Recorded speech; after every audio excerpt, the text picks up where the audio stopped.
Hi there, welcome. This course is all about initiating a project successfully. If you haven't gone through our foundational course yet, we recommend checking it out. It covers the foundations of project management and contains lots of helpful information for anyone wanting to start a career in this field. There are lots of people around the world like you who are hoping to learn the skills to get a project management role. Maybe you prefer to take a specialized certification rather than a 4-year degree. Maybe you're looking for an affordable way to stand out among competition. Maybe you're interested in changing your career. Whatever your reason for being here, we are glad you've joined us. This program is rooted in the belief that a strong foundation in project management can help anyone start a great career as a project manager. Before we begin this course, let me introduce myself. My name is Juanne, and I'll be your instructor for this course. As a senior program manager at Google for the past 8 years, I have worked on cross-functional projects involving product managers, software engineers, user experience designers, network operations, customer support, and more to build software used at Google and used by Google Cloud customers. I began my career working as a liaison between customers and engineers, documenting requirements on software development projects. As I became involved in larger projects, I started to manage the timelines of the projects and coordinate the work of the different teams that had to get involved to finish the project. Before I knew it, I was the de facto project manager. I have accumulated my knowledge through formal and informal training, finding practical application in finance, insurance, and tech companies. I'm super excited to be sharing with you more about the project management discipline. During this course, you'll learn all the steps for kicking off a project.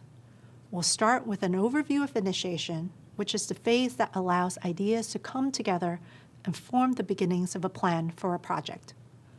You'll identify the individual components of initiation, like the project scope, goals, and deliverables. You'll also learn how to measure the success of a project.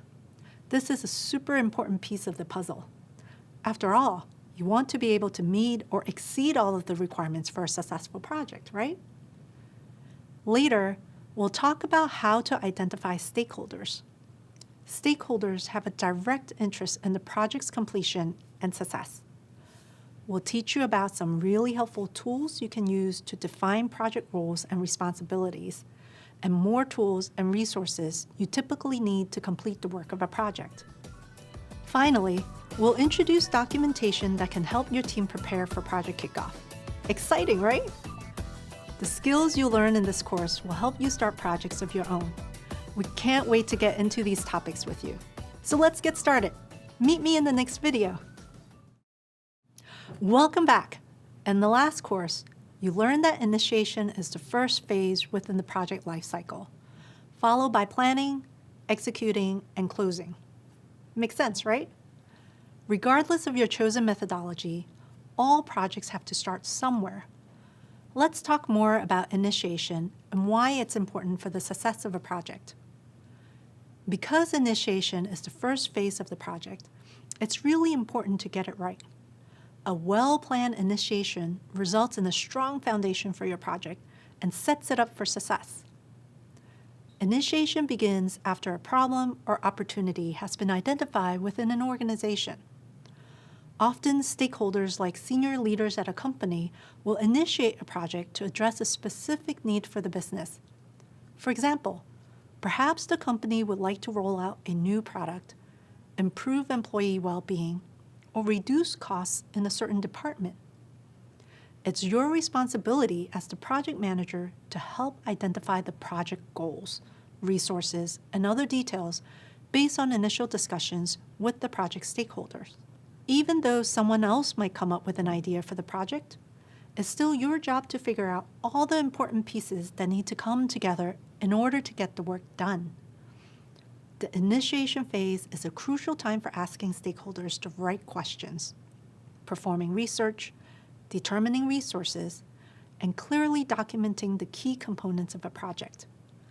Doing this will help you solidify the scope or the boundary of the project. If this seems a bit overwhelming, don't worry. We'll talk more about project scope later on in this course. If a project isn't initiated properly, things can go wrong pretty fast. For example, without sufficient understanding of the project's goals, you might underestimate what resources you need or how long the project might take. Or without agreeing with stakeholders on what success looks like, you might think the project was completed successfully, while the stakeholders might think it didn't accomplish their goals. Getting on the same page and gaining clarity during the initiation phase can save a lot of time and extra work for everyone throughout the project. Proper initiation also helps ensure that the benefits of the project outcomes will outweigh the costs of the project. To determine this, you'll do what's called a cost-benefit analysis, which is the process of adding up the expected value of a project, the benefits, and comparing them to the dollar cost. To do this, you will work with stakeholders to consider a few questions. To determine the benefits of a project, those questions might include: what value will this project create? How much money could this project save our organization? How much money will it bring in from existing customers?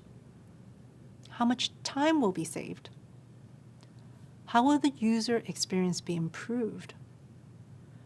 And to determine the costs of a project, those questions might include: how much time will people have to spend on this project? What will be the one-time costs? Are there any ongoing costs? What about long-term costs? The benefits of a project should always outweigh the costs, so it's really important that you consider these questions early on. Coming up, we'll talk more about the initiation phase and explore the key components of initiating a project. Bye for now. Hello, and welcome back. You just learned about the initiation phase of the project lifecycle and why it's so important to get it right. Next, I'll teach you about the key components that make up initiation and how these pieces lead to the planning phase of a project. There are several key components of initiation that you need to consider in order for your project to be successful: goals, scope, deliverables, success criteria, stakeholders, and resources. First, you need to consider the goals of a project. The goal is what you've been asked to do and what you're trying to achieve. All projects should have clear goals, and often those will be determined by senior company leaders with your help. From there, you will begin to consider the project scope. This is the process to define the work that needs to happen to complete the project. You also need to think about project deliverables. There are products and services that you will create for your customer, client, or project sponsor. Deliverables can be anything from product features and functionalities to documentation, processes, and more. Anything that enables the goal of your project to be achieved. Deliverables are submitted to help you reach your project goals. Also, it's important to keep in mind that deliverables can be tangible or intangible. An example of a tangible deliverable might be submitting a chapter of a manuscript if the goal is to publish a textbook. Or if your project goal is to finish implementation of a new point-of-sale software at a retail store, scheduling staff training sessions could be an intangible deliverable. Once the goals, scope, and deliverables are determined, you need to consider success criteria. Success criteria are the standards by which you measure how successful a project was in reaching its goals. Another important consideration is your stakeholders. Stakeholders are key to making informed decisions at every step of the project, including the initiation phase. They're the people who both have an interest in and are affected by the completion and success of a project. As a result, they're often instrumental in determining the goals, objectives, deliverables, and success criteria of a project, from coming up with the idea to outlining the expectations of its results. As you move through the initiation phase, it's your job to ensure that you understand the needs of the project's stakeholders early on. It's also your role to ensure that all stakeholders are in agreement on the goals and overall mission of the project before moving on to the next phase. Now, let's talk about resources. Resources generally refer to the budget, people, materials, and other items that you'll have at your disposal. It's super important to think carefully about these pieces early on. No one wants to get started on a project only to realize halfway through that they don't have enough money or enough people to complete the work. That would be a mess. Finally, once you've established your goals, scope, deliverables, success criteria, stakeholders, and resources, it's time to create a project charter. A project charter is a document that contains all the details of a project. Project charters clearly define the project and its goals and outline what is needed to accomplish them. A project charter allows you to get organized, set up a framework for what needs to be done, and communicate those details to others. Once you've drafted the charter, you would then review the document with key stakeholders to get their approval to move into the planning stage. Coming up, you'll learn more about project charters and even get the chance to create one yourself. Hopefully, you're starting to see how the key components of initiation help lay the foundation of a solid project. To quickly recap, you'll gather information about your goals, scope, deliverables, success criteria, stakeholders, and resources. And you'll document that information in the project charter. During the rest of this course, we'll talk more about each of the components outlined so far. You've come so far and learned so much. Keep up the great work.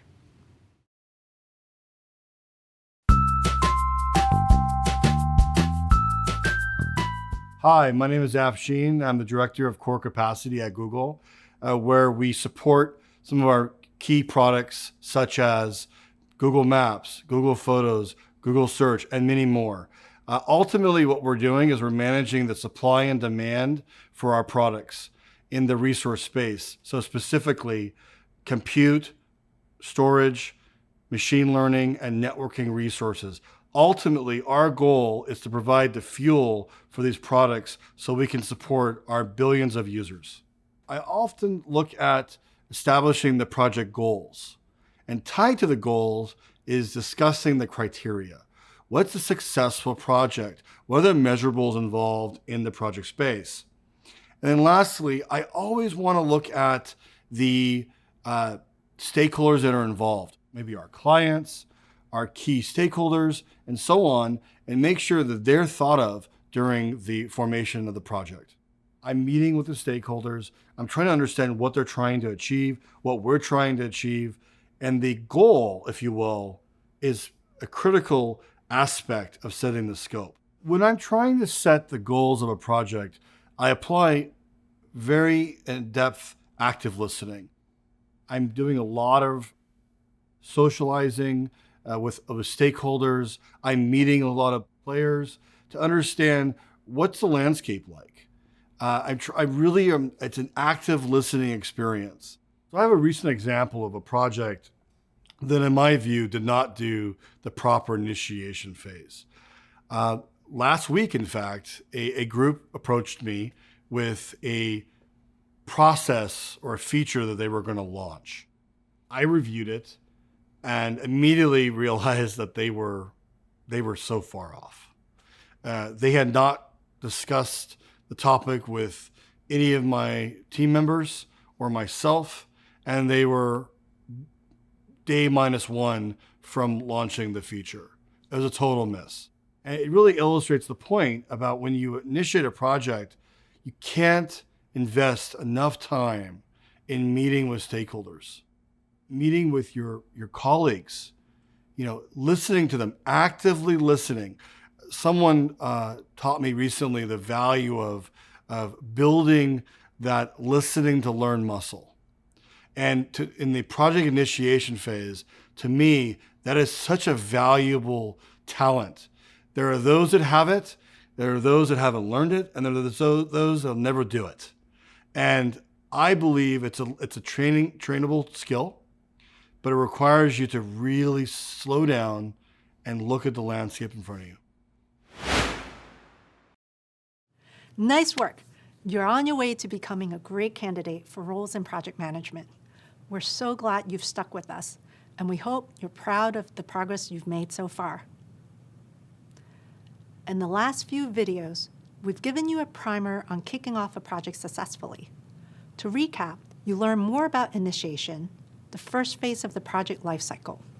Hopefully, you're starting to see how important this phase is for the overall health of a project. As we talked about earlier, a lack of preparation during the initiation stage can lead to problems later on in the project lifecycle, like a budget shortage, a missed deadline, or too few teammates to complete the work. But with early planning, you can set your team up for success. We also introduce you to the major factors you should consider during the initiation phase, including goals, scope, deliverables, success criteria, stakeholders, and resources. All of these come together in the early plans for a project and are documented in a project charter. Now that you understand the basic elements of initiation, let's dive deeper. Next up, we'll talk about identifying goals and deliverables and learn more about measurement and success criteria. You're doing great, and we'll see you soon. Welcome back. By now, you should have a better sense of how the different parts of initiation come together to form the beginnings of a project. So far, you've outlined the key components of project initiation, and most importantly, you've learned that a lack of preparation during this stage can lead to problems later on. We're going to continue honing your project preparation skills. Once we're done here, you'll be able to define and create project goals and deliverables, the guiding stars of your project. You'll also be able to define project scope, the boundaries of your project that state what is and is not part of your project. You'll be able to identify what's in scope and out of scope for a project, and you'll be able to recognize scope creep, something you'll need to keep a close eye on to help you reach your project goal. Finally, you'll be able to explain different ways of defining and measuring your project success criteria. Before we get started, I'd like to talk through an example that will follow for the rest of this course. Imagine that you're the lead project manager at Office Green, a commercial landscaping company that specializes in plant decor for offices and other businesses. The director of product at Office Green has an idea for a new service called Plant Pals to offer high-volume customers small, low-maintenance plants like little cacti, leafy ferns for their desks. As the project manager, you've been tasked with managing the rollout of this new service. As we go through this course, we'll return to your role as the project manager at Office Green to help teach you about project goals, deliverables, and success criteria. You'll also see the role your team and stakeholders play in creating and following these three important components. At the end, you'll compile everything you've learned into a shared document that you can use as a portfolio to share with future employers. After this course, you move on to the next phases of the project lifecycle, and so will your Office Green project. Enjoy! Welcome back! In this video, I'll define project goals and deliverables and explain why they're important. Then, I'll teach you how to determine whether a goal or deliverable has been well defined, which means it's got enough detail and information to guide you towards success. First things first, to set up a project for success and to make your job easier, you want to figure out what needs to be done before you actually get started. You need to define exactly what your goals and deliverables are so that you'll be able to tell your team members what to do. You need a clear picture of what you're trying to accomplish, how you're going to accomplish it, and how you'll know when it has been accomplished. Let's define project goal so that you can start to figure out what your project team needs to reach it. The project goal is the desired outcome of the project. It's what you've been asked to do and what you're trying to achieve.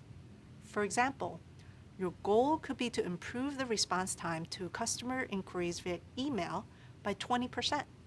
The goal of your Office Green project might be to increase revenue by 5% through a new service called Plant Pals that offers desk plants to top customers by the end of the year. Goals are important because they give you a roadmap to your destination. Without a clear goal in mind, how can you know where to go or how to get there? Now, one of the biggest differences between what makes a good goal and a not so good goal is how well it's defined, meaning how clear and specific is the goal. If the goal is your destination, are you confident you'll know when you've arrived? The examples I mentioned before, to improve the response time to customer inquiries via email by 20%, and to increase the office screen revenue by 5% are two well-defined goals because they tell you what you're trying to achieve. But wait, there's more. These goals also tell you how to do what you've been asked to do. In this case, it's via email and through a new service offering. And that's not all. These goals clarify the goal even further by saying to improve by 20% and increase by 5%. Now we know where we're going. Well-defined goals are both specific and measurable. They give you a clear sense of what you are trying to accomplish. Really great goals have even more detail, but I'll get to that soon.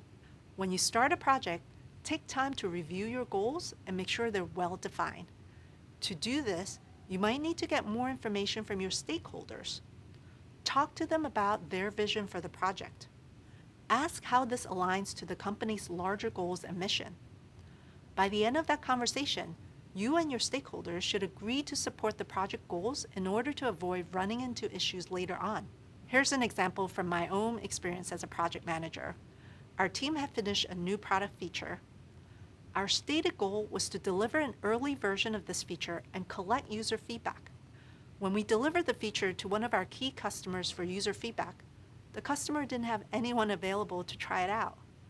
Our team debated whether or not we had met the goal if we hadn't collected user feedback. Some felt that we hadn't achieved the stated goal, while others thought we did. The customer was satisfied with our team's ability to deliver a feature in the timeline stated, but our internal team wasted valuable time going back and forth about it. That said, make sure that before you start your project, you, your stakeholders, and your team are all clear on the project goals so that you know you're making the right kind of progress. I'll teach you a process for how to do this coming up. Once you have the goals nailed down, it's time to examine the project deliverables. Project deliverables are the products or services that are created for the customer, client, or project sponsor. In other words, a deliverable is what gets produced or presented at the end of a task, event, or process. Take the goal to improve customer response time. A deliverable for that goal could be the creation of email templates for responding to typical questions. Your office screen project goal to increase revenues could have these two deliverables: launching the plant service and a finished website that highlights the new kinds of plants being offered. These are considered deliverables because they describe tangible outputs that show stakeholders how additional revenues will be generated. There are all sorts of project deliverable examples. A pretty common one is a report. When a goal is reached, you can visibly see the results documented in a chart, graph, or presentation. Deliverables help us quantify and realize the impact of the project. Just like needing well-defined goals, you need well-defined deliverables for pretty much the same reasons. Deliverables are usually decided upfront with the stakeholders or clients involved in the project. They hold everyone accountable and are typically a big part of achieving the goal. Make sure to ask questions about what the deliverables should be and have everyone share their vision and expectations of the deliverables so that you're all on the same page. Coming up, you'll practice the art of defining your goals even further following the SMART method. Enjoy! Welcome back! By now, you know that goals are important to the success of your project. And you know that they need to be well defined in order to help keep your project on track. Since your deliverables depend on your goals, it's in your best interest to get those goals as well defined as possible. Lucky for you, I've got an easy method for doing just that: setting SMART goals. I already mentioned that goals should be specific and measurable. The SMART method to evaluate goals adds 3 more considerations for success: be attainable, be relevant, and be time-bound. Put them all together, and what do you have? SMART goals. As an entry-level project manager, you may or may not be setting the project's main goals, but you will need to be able to identify and clarify them as needed, and that's where the SMART method can be a valuable tool. Let's take a closer look at each term. As I've already mentioned, if your goal is not specific, you'll have trouble figuring out how long it should take to complete and whether or not you've accomplished it. For example, If the goal was simply to improve customer service response time, that's not very specific. It does tell you what you want to achieve in general, but it doesn't say anything else. If you improve response time by 1%, is that enough?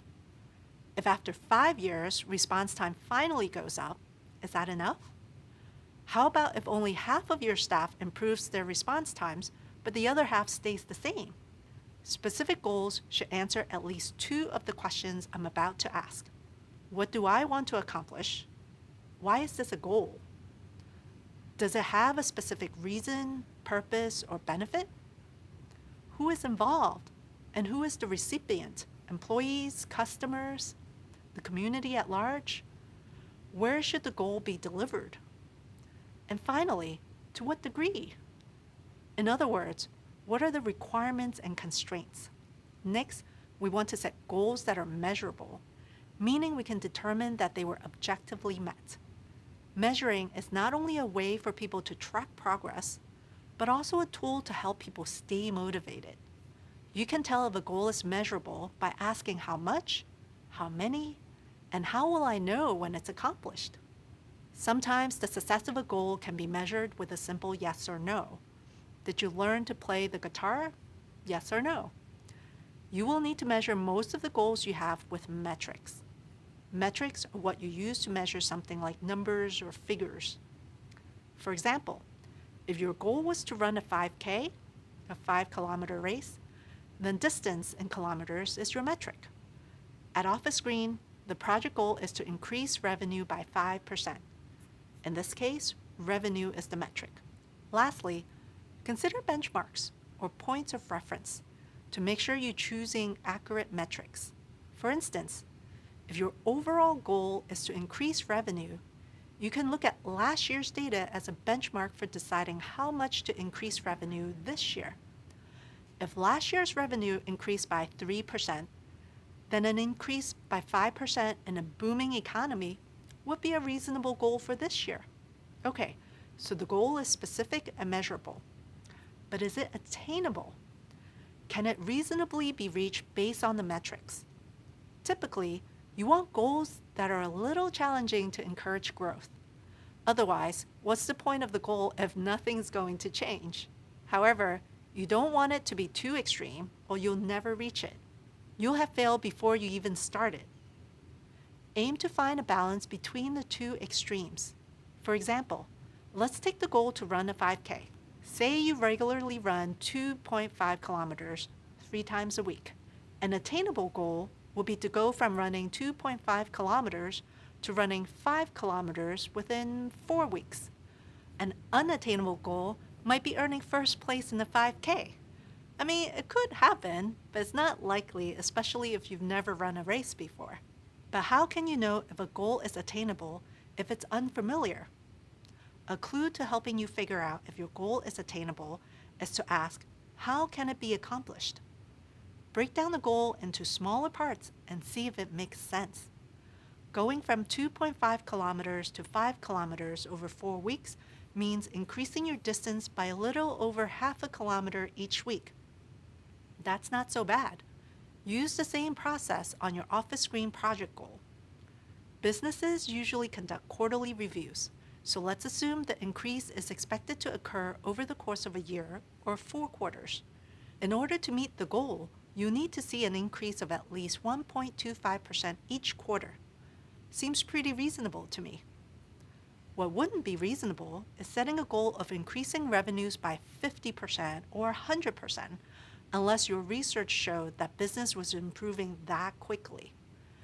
Your goal is specific, measurable, and attainable. Now let's see if it's relevant. In other words, does it make sense to try and reach this goal? Think about how the goal lines up with other goals, priorities, and values. Ask whether the goal seems worthwhile. Does the effort involved balance out the benefits? Does it match your organization's other needs and priorities? Everyone, from the client, the project team, and the people who will ultimately use the product, need to feel like the goal is worth supporting. And also consider the timing. Both the amount of time the project will take, as well as the larger economic and social context, can have big impacts. There might be a budget to complete the project now, but will the company be able to sustain the project over time? Is there an audience that will continue to use the product or service once it's delivered? Once you've got the answers to these questions, you should have a clear goal to help steer the project.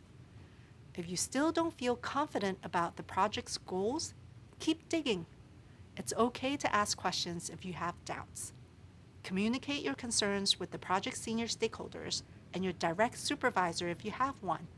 They should be able to address some of your concerns so that you can feel confident about moving forward.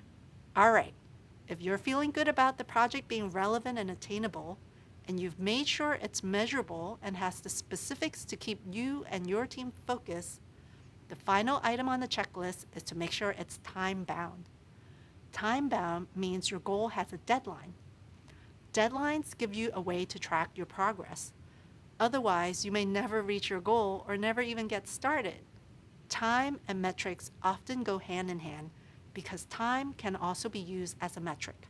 Making your goal time-bound gives you a way to break down how much needs to be accomplished over time. For example, if you need to increase revenues by the end of the year, you can break down how much you need to increase each quarter, month, and week. And there you have it: specific, measurable, attainable, relevant, and time-bound. A nearly foolproof method to create and evaluate project goals. You know what they say, work smarter, not harder. As we continue in this module, you'll learn about project scope and see how having clear goals supports all kinds of other decisions that come up during a project. Hi there! So far, you've been learning to define and create measurable project goals and deliverables.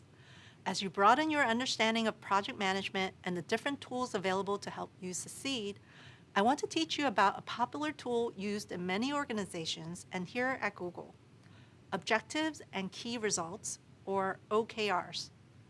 In this video, I'll discuss what OKRs are, how they are used by organizations, and how they help focus a team's time and effort on activities that drive success. You've just learned about and practiced the SMART method for defining project goals. Like the SMART method, OKRs help establish and clarify goals or objectives for an organization, department, project, or person. OKRs take SMART goals a step further by combining a goal and more detailed metrics to determine a measurable outcome. They not only state clearly what the goal is, they provide specific details that allow you to measure the success of the goal. One way to think about OKRs is that they separate the different components of SMART goal and clarify them even further, rather than grouping everything into one statement. Let's break this down. The O stands for objective and defines what needs to be achieved. It describes a desired result or outcome, such as an increase in customer retention or an improvement in the employee onboarding process. KR stands for key results. These are the measurable outcomes that define when the objective has been met. For example, if your objective is to improve customer retention, then a key result might be to have 90% customer satisfaction rating by the end of the first quarter.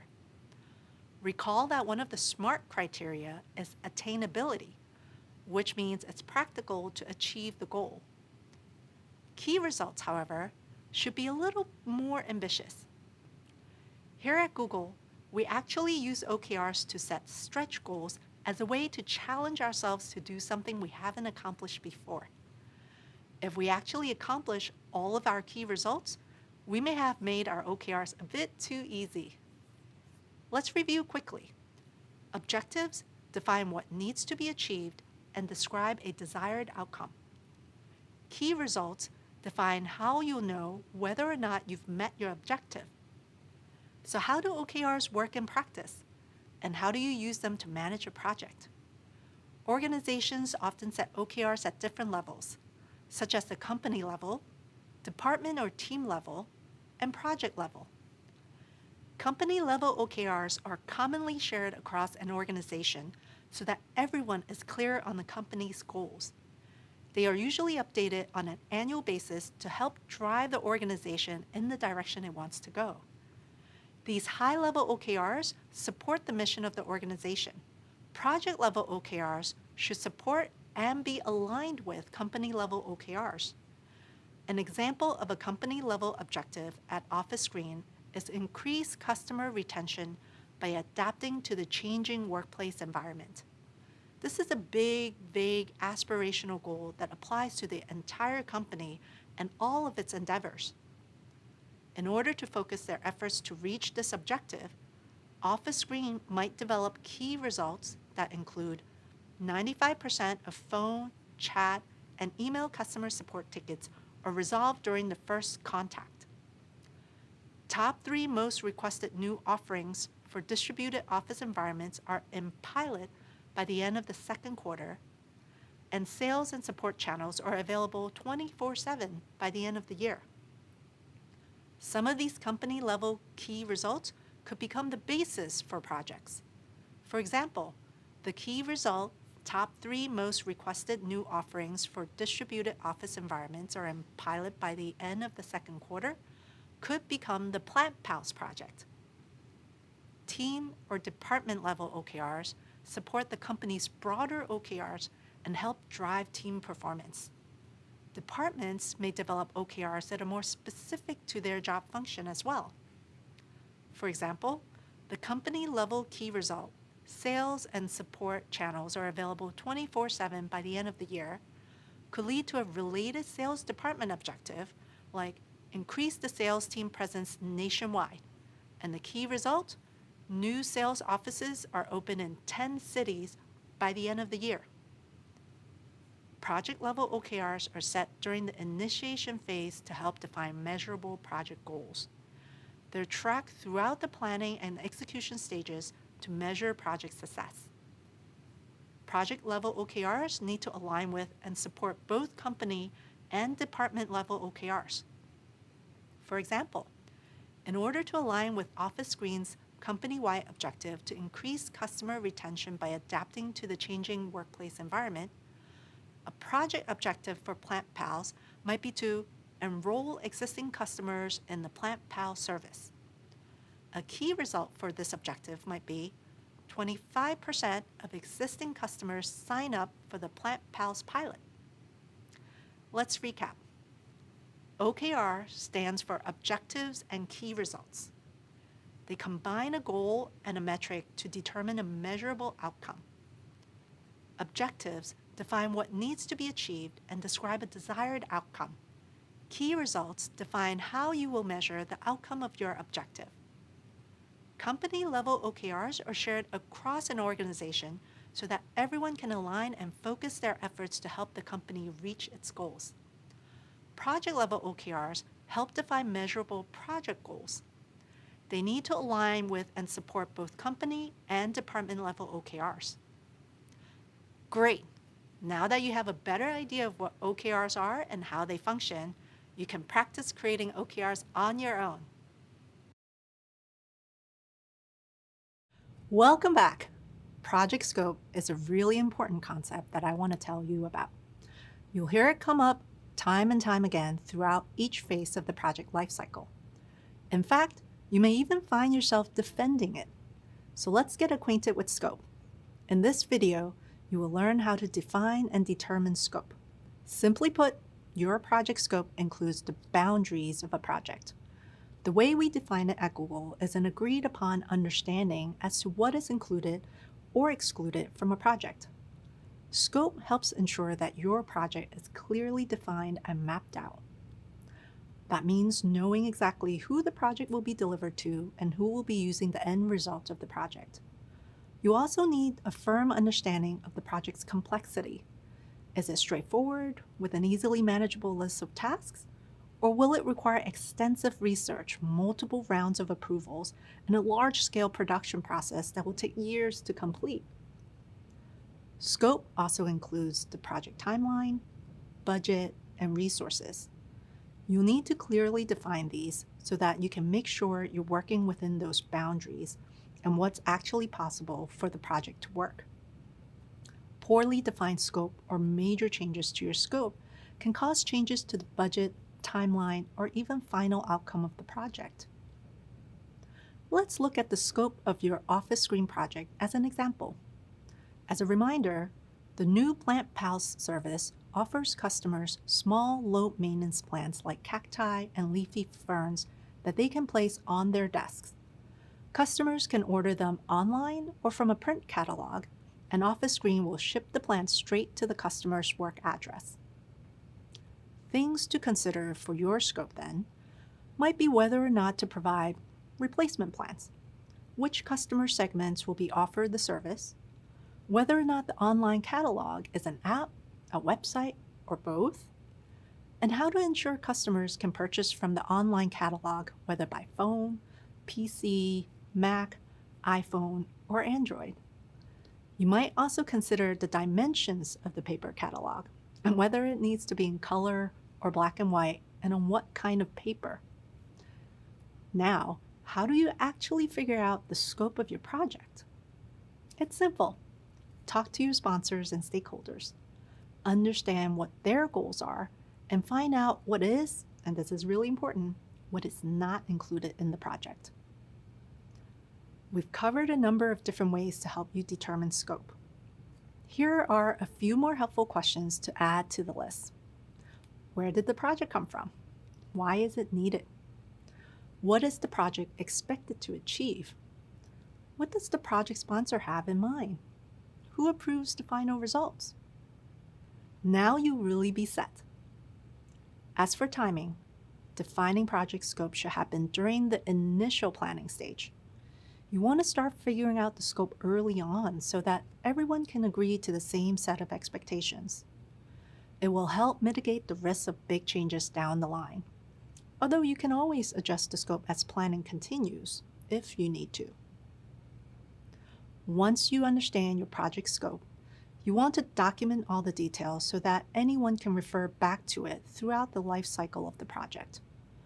We'll talk about some best practices for that at the end of this module. Let's recap.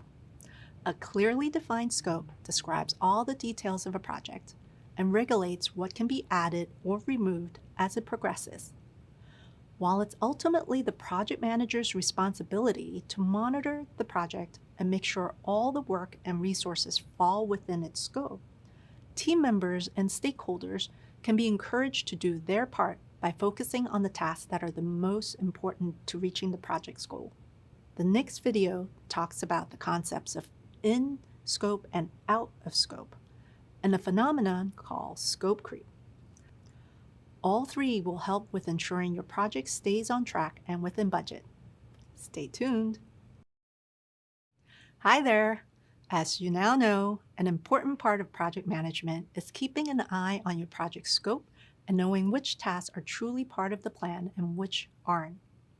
Tasks that are included in the project and contribute to the project's overall goal are considered to be in scope. Tasks that aren't included are called out of scope. It's your job as a project manager to set and maintain firm boundaries for your project so that your team can stay on track. For example, if the copywriters or designers of the Plant Pals catalog came up with the idea to expand the type of plants being offered to top customers, you would have to point out that their suggestion is out of scope and would take extra time and add to your budget costs.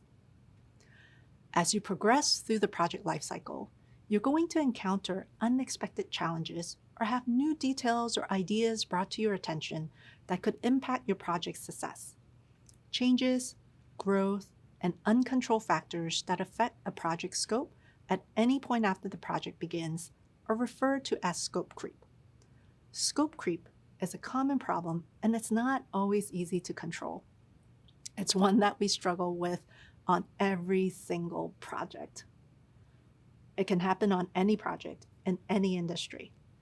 Imagine you're working in a tech company, and your project involves working with designers and engineers to update the language icons design on a mobile keyboard app for a smartphone.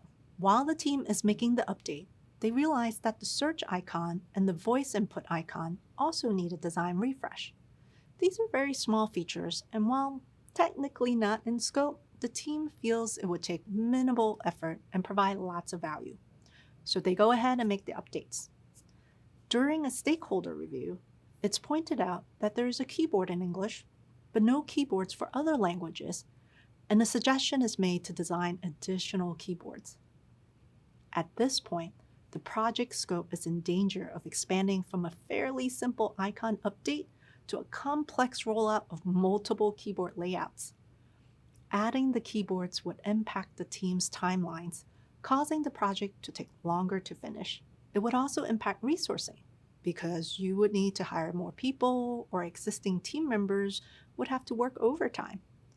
And it would increase the budget since the team did not anticipate costs for extra working hours or keyboard translations. This is just one example of scope creep. Sometimes it's subtle, just design one or two more icons. Or more obvious, hey, can you tack on designing keyboards for other languages? By identifying scope creep and being proactive, you protect your project and your project team. To help you combat scope creep, it's good to know that there are two major sources from which it comes: external and internal. External sources of scope creep are easier to recognize. For example, if you're working on a project with one main customer, the customer might request changes, or the business environment around you might shift, or the underlying technology you're using might change. While you can't control everything that happens, there are some useful tips to keep in mind. First, make sure the stakeholders have visibility into the project. You want them to know the details of what's going to be produced, what resources are required, how much it will cost, and how much time it'll take. Also, get clarity on the requirements and ask for constructive criticism of the initial product proposal. It's important to get this information before any contracts are signed. Be sure to set ground rules and expectations for stakeholder involvement once the project gets started. Come to an agreement on each of your roles and responsibilities during execution and status reviews. Once you're clear on the project scope, come up with a plan for how to deal with out-of-scope requests. Agree on who can make formal change requests and how those requests will be evaluated, accepted, and performed. And finally, be sure to get these agreements in writing. This way, you always have a documentation to point to if you, a stakeholder, or the customer have a disagreement down the line. One of the leading causes of external scope creep is not being clear on the requirements before defining the scope and getting formal approval to move forward with the project. This is where those specific and measurable goals and deliverables come into play. If the requirements aren't specific, and if you haven't agreed on the project's processes, deliverables, and milestones, then you're almost guaranteed to be dealing with scope creep once the project begins. Internal sources of scope creep are trickier to spot and harder to control. This kind of creep comes from members of the project team who suggest or even insist on process or product changes or improvements. It's possible that a product developer will justify a decision on the grounds of making the product better, even though it's going to cost more. Or a team lead might decide that a certain process is more efficient without realizing the impact the change in process will have on other team members tasked with different parts of the project. What you need to make clear to your team is that any change outside of the project scope comes off the bottom line, threatens the schedule, and increases risk. There are no small impacts to project scope. Anytime a team member takes on an unplanned task, more is lost than just the time spent working on that task. It's your responsibility as the project manager to maintain the limits of the project. The best defense is to know the details of your project in and out, so you're always prepared with the most appropriate response to a new idea or request. Let's recap. Monitor your project scope and protect it at all costs. Even the most minor change can mean major risk to your project's success. Coming up, I'll tell you about the triple constraint model and how you can use it to help determine how your project changes affect scope. Stay tuned. Hi, and welcome back. In this video, we're going to talk about managing project scope. Managing scope goes hand in hand with goal setting. For example, redefining the scope can change the goal, and a revision of the goal can change the scope. The concept of project scope is important throughout the project. While your project will have its own specific goals, the overall goal for you as the project manager is to deliver the project according to the scope agreements. This includes delivering the project within the given deadline and the approved budget. You'll quickly find that this is easier said than done. As you progress through your project, you will continually need to make compromises and weigh trade-offs as new challenges and changes and factors present themselves. Anytime a team member takes on an unplanned task, more is lost than just the time spent working on that task. In order to decide if a scope change is acceptable and what impact it will have, project managers usually refer to the triple constraint model. The triple constraint model is the combination of the three most significant restrictions of any project: scope, time, and cost. We've talked a bit about what scope is, so let's focus now on time and cost. Time refers to the project schedule and deadlines. Cost includes the budget, and it also covers resources and the people who will work on the project. Both time and budget have to be carefully managed alongside scope. All three of these are linked. You can't change one without having an impact on the others. For example, a decrease in cost means a change in time or scope. An increase in time means a change in scope or cost, or both. Understanding how changing one impacts the other two constraints is key. It's important to consider what trade-offs you're willing to make as the project progresses. To do this successfully, you need a clear understanding of the project priorities. You have to know what is most important when it comes to scope, time, and cost. If there's a specific deadline that must be met, then you'll need to limit any changes to the scope that might cause the project to go past the deadline. If the product must look or function in a certain way, then the requirements are a priority, and you could justify changes in costs or time in order to meet the scope requirements. But just because you can make a change, that doesn't mean you necessarily should make a change. And even though the limits of scope, time, and costs have been set, you can still make changes if there's a good reason to do so. Don't worry, you won't have to decide on these changes all by yourself. If there are scope decisions that need to be made, the project manager will likely need to consult with the project sponsor and stakeholders to get their approvals. Let's go through a few scenarios so you can get familiar with weighing the value of a trade-off and understanding the impacts of any changes. In the first scenario, a request has been made to improve the PlantPal's product features. The director of product at Office Green wants to use pots that indicate when the plants need to be watered. Making changes to the product is a scope change. You know that you can't change the budget, but you can extend the timeline. So you can accept the scope change request and extend the timeline as long as the budget doesn't increase. Here's another possible scenario. A request has been made to reduce the budget without making any changes to the scope. The final outcome of PlantPal still needs to look and function as you all originally agreed. If you're going to reduce the budget and keep the scope, you may need to extend the timeline. Okay, here's another scenario. There's a request to tighten up the timeline and finish early, but you can't increase the budget. In order to do this, you'll need to make changes to the scope, like limiting shipping options. Doing this will give your project more time because you'll have one less shipping contract to negotiate. The end result won't be exactly what was originally agreed on, but it means getting it out earlier as requested and within budget. Let's try one more. In this last scenario, the director of product informs you that the project deadline must be met. It's the most important thing. In this case, your stakeholders are willing to increase the budget and make any necessary changes to the scope requirements in order to meet the deadline. In the end, it's all about prioritizing which element of the triangle matters the most in the project. Are you getting the hang of trade-offs?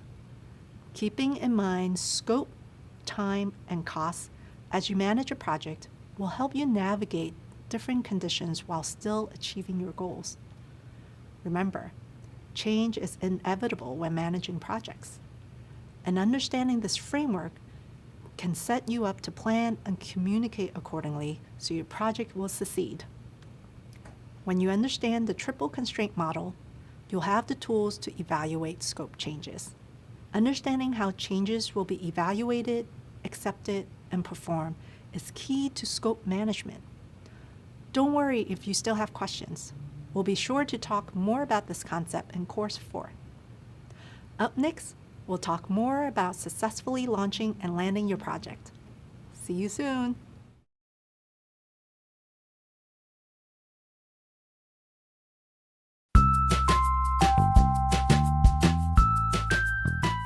Hi, I'm Tori, and I'm an Education Program Manager at Google.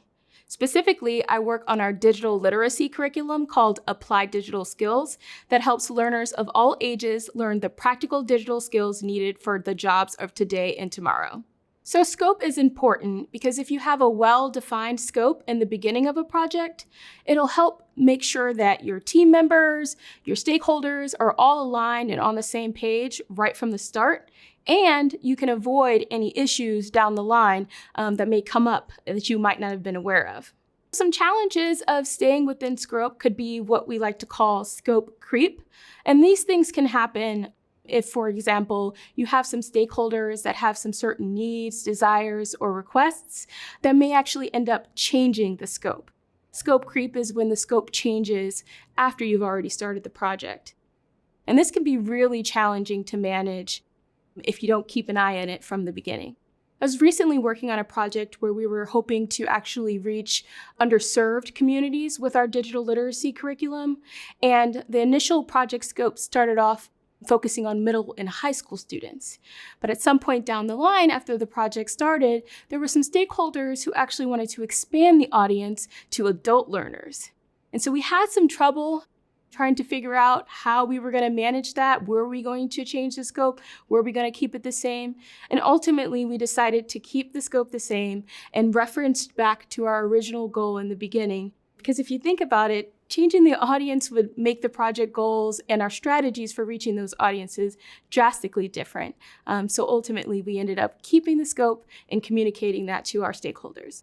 Some best practices for managing scope is just make sure you document everything in the beginning and share it with all of your stakeholders and team members, and make sure everybody's in agreement on that scope. There are times where the scope may need to change, and that's okay, but you have to be able to make sure that you can also change and potentially change your timeline, your resources, or even the budget to accommodate that scope change. Welcome back. At this point, you've learned a bit about setting SMART goals along with defining and managing the scope. It may be tempting to think that you're ready to kick off this project with these two important pieces, but there's one common element that ensures you'll achieve these goals within scope. And that key element is knowing when your project is delivered and you can call it a success. Many people think the time to decide if a project is successful is when you've produced the final outcome and presented it to the client. That's getting close. Delivering the final result of your project to the client or user, it's what's called a project launch. You've finished building or creating a project, the tasks are completed, and the deliverables are done. You've hit your goal. The project is successful and considered complete in that sense. But does it work well? Did it achieve your desired outcome? The real deciding factor of project success is when you put the final outcome to the test. Landing is when you actually measure the success of your project using the success criteria established at the outset of the project. This is a crucial part of goal setting that is often overlooked in the initiation phase. For example, Think about taking a trip on an airplane. It's not enough for the pilot to be able to get the plane off the ground. To arrive safely at your destination, they've got to know how to land. Your success has to continue beyond the point of delivering the final project. You need to be able to measure whether the project functions as intended once it's put into practice. Let's take the example of your Project Plant Pals. You've managed to launch the new service with success. The website has launched, the catalogs have been printed and delivered, orders have been received, and revenue is starting to go up. It would be easy to call this a win and move on. But what happens if the customers are unhappy once the plants are delivered? What if the plants start to wilt and discolor after a couple of weeks? Just because launching the project and getting it out the door looks like success on paper, that doesn't mean the project has managed to land. For most projects, a launch itself isn't a meaningful measure of success. It's what comes after the launch that really counts. Launches are only a means to an end, and looking beyond the launch is important to ensure the launch achieves your overall goals. If you start off looking beyond the launch to the landing, you're more likely to get where you're trying to go. Since landing is a concept and not a finite definition, it's important to define what a successful landing looks like for a particular project. Luckily, we have a way to measure and help you ensure the success of your project. It's called success criteria. And if you can manage to follow it through the life cycle of your project, you'll ultimately have a smooth landing. The success criteria includes all the specific details of your goals and deliverables, and it can be a guide so you know whether you've accomplished what you set out to do. Success criteria will set the standards for how your project will be judged. In the next video, I'll outline what you need to know about defining success criteria and communicating project success. See you in a bit. Hello again. We've learned about the differences between launching and landing. And we've also learned about the differences between delivering your project and finding out if the outcome performs as expected. But how exactly do you know that your project is a success? How do you know if you've actually landed? At the beginning of the project, you define goals and deliverables that are measurable, meaning that you can determine if they were met. Similarly, you need to define success criteria that can also be measured, so you'll know whether they were met. The success criteria will tell you whether or not the project as a whole was successful. They are the specific details of your goals and deliverables that tell you whether you've accomplished what you set out to do. They are the standards by which the project will be judged once it's been delivered to stakeholders and customers. Defining success criteria also clarifies for your team what they're trying to accomplish beyond just launching something to users. Is it to increase customer satisfaction with the service so they can continue to purchase more products? Enhance an existing feature to retain customers? Depending on the project, the answers will be different. But it's important that a team is aligned and working towards a shared goal. Sometimes forcing the conversation and clarifying what the end result looks like can bring to light questions and areas of disagreement. There isn't a set process for determining success criteria, but I'll break down a couple of key points to consider. Remember the measurable part of your SMART goals? One of the questions to ask when making your goals measurable is, how will I know when it is accomplished? The same question applies to your project. How will you know when it's done? Only in this case, you want to ask, how will I know when it's successfully accomplished? You can measure to determine your project's success in a similar way to measuring a goal. So go through your project goals and deliverables, review the scope, and identify the measurable aspects of your project. These are going to be any of the metrics used in the goals and deliverables, along with your budget and schedule details. Another thing you'll need to do is get clarity from stakeholders on the project requirements and expectations. This is key. There are lots of people involved with any project, And that means lots of ideas about what success looks like to each person. You want to ask questions, such as, who ultimately says whether or not the project is successful? What criteria will be measured to determine success? What's the success of this project based on? Once you've collected clarifying information, document and share all of it so that you, your team, and your stakeholders can refer to it later. Let's try creating success criteria with the Office Screen project. For example, the goal is to increase revenue by 5% by the end of the year.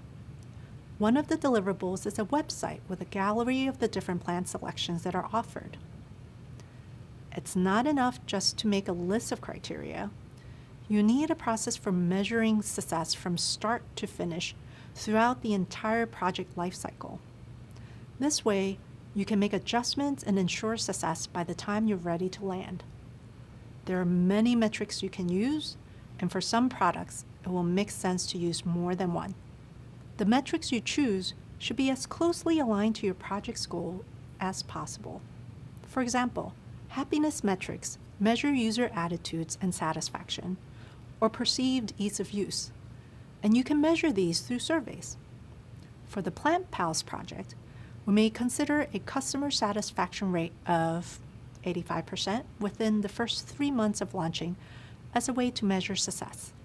You can also consider customer adoption and engagement metrics along with more business-oriented metrics that track things like sales and growth. Adoption refers to how the customer uses and adopts a product or service without any issues.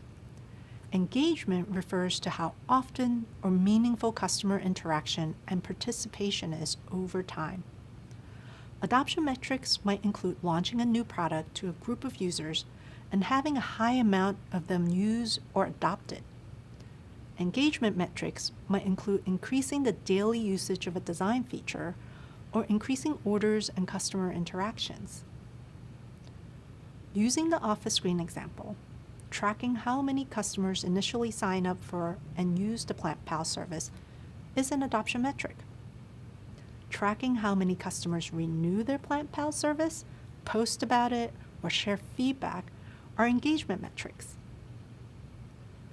Once you've defined the metrics that you'll be measuring, think about how you track these metrics. Evaluate which tools can help you collect the data you need to ensure you're staying on track. For example, if you're measuring business metrics like revenue, consider tracking that in a spreadsheet or dashboard where you can easily spot gaps and trends.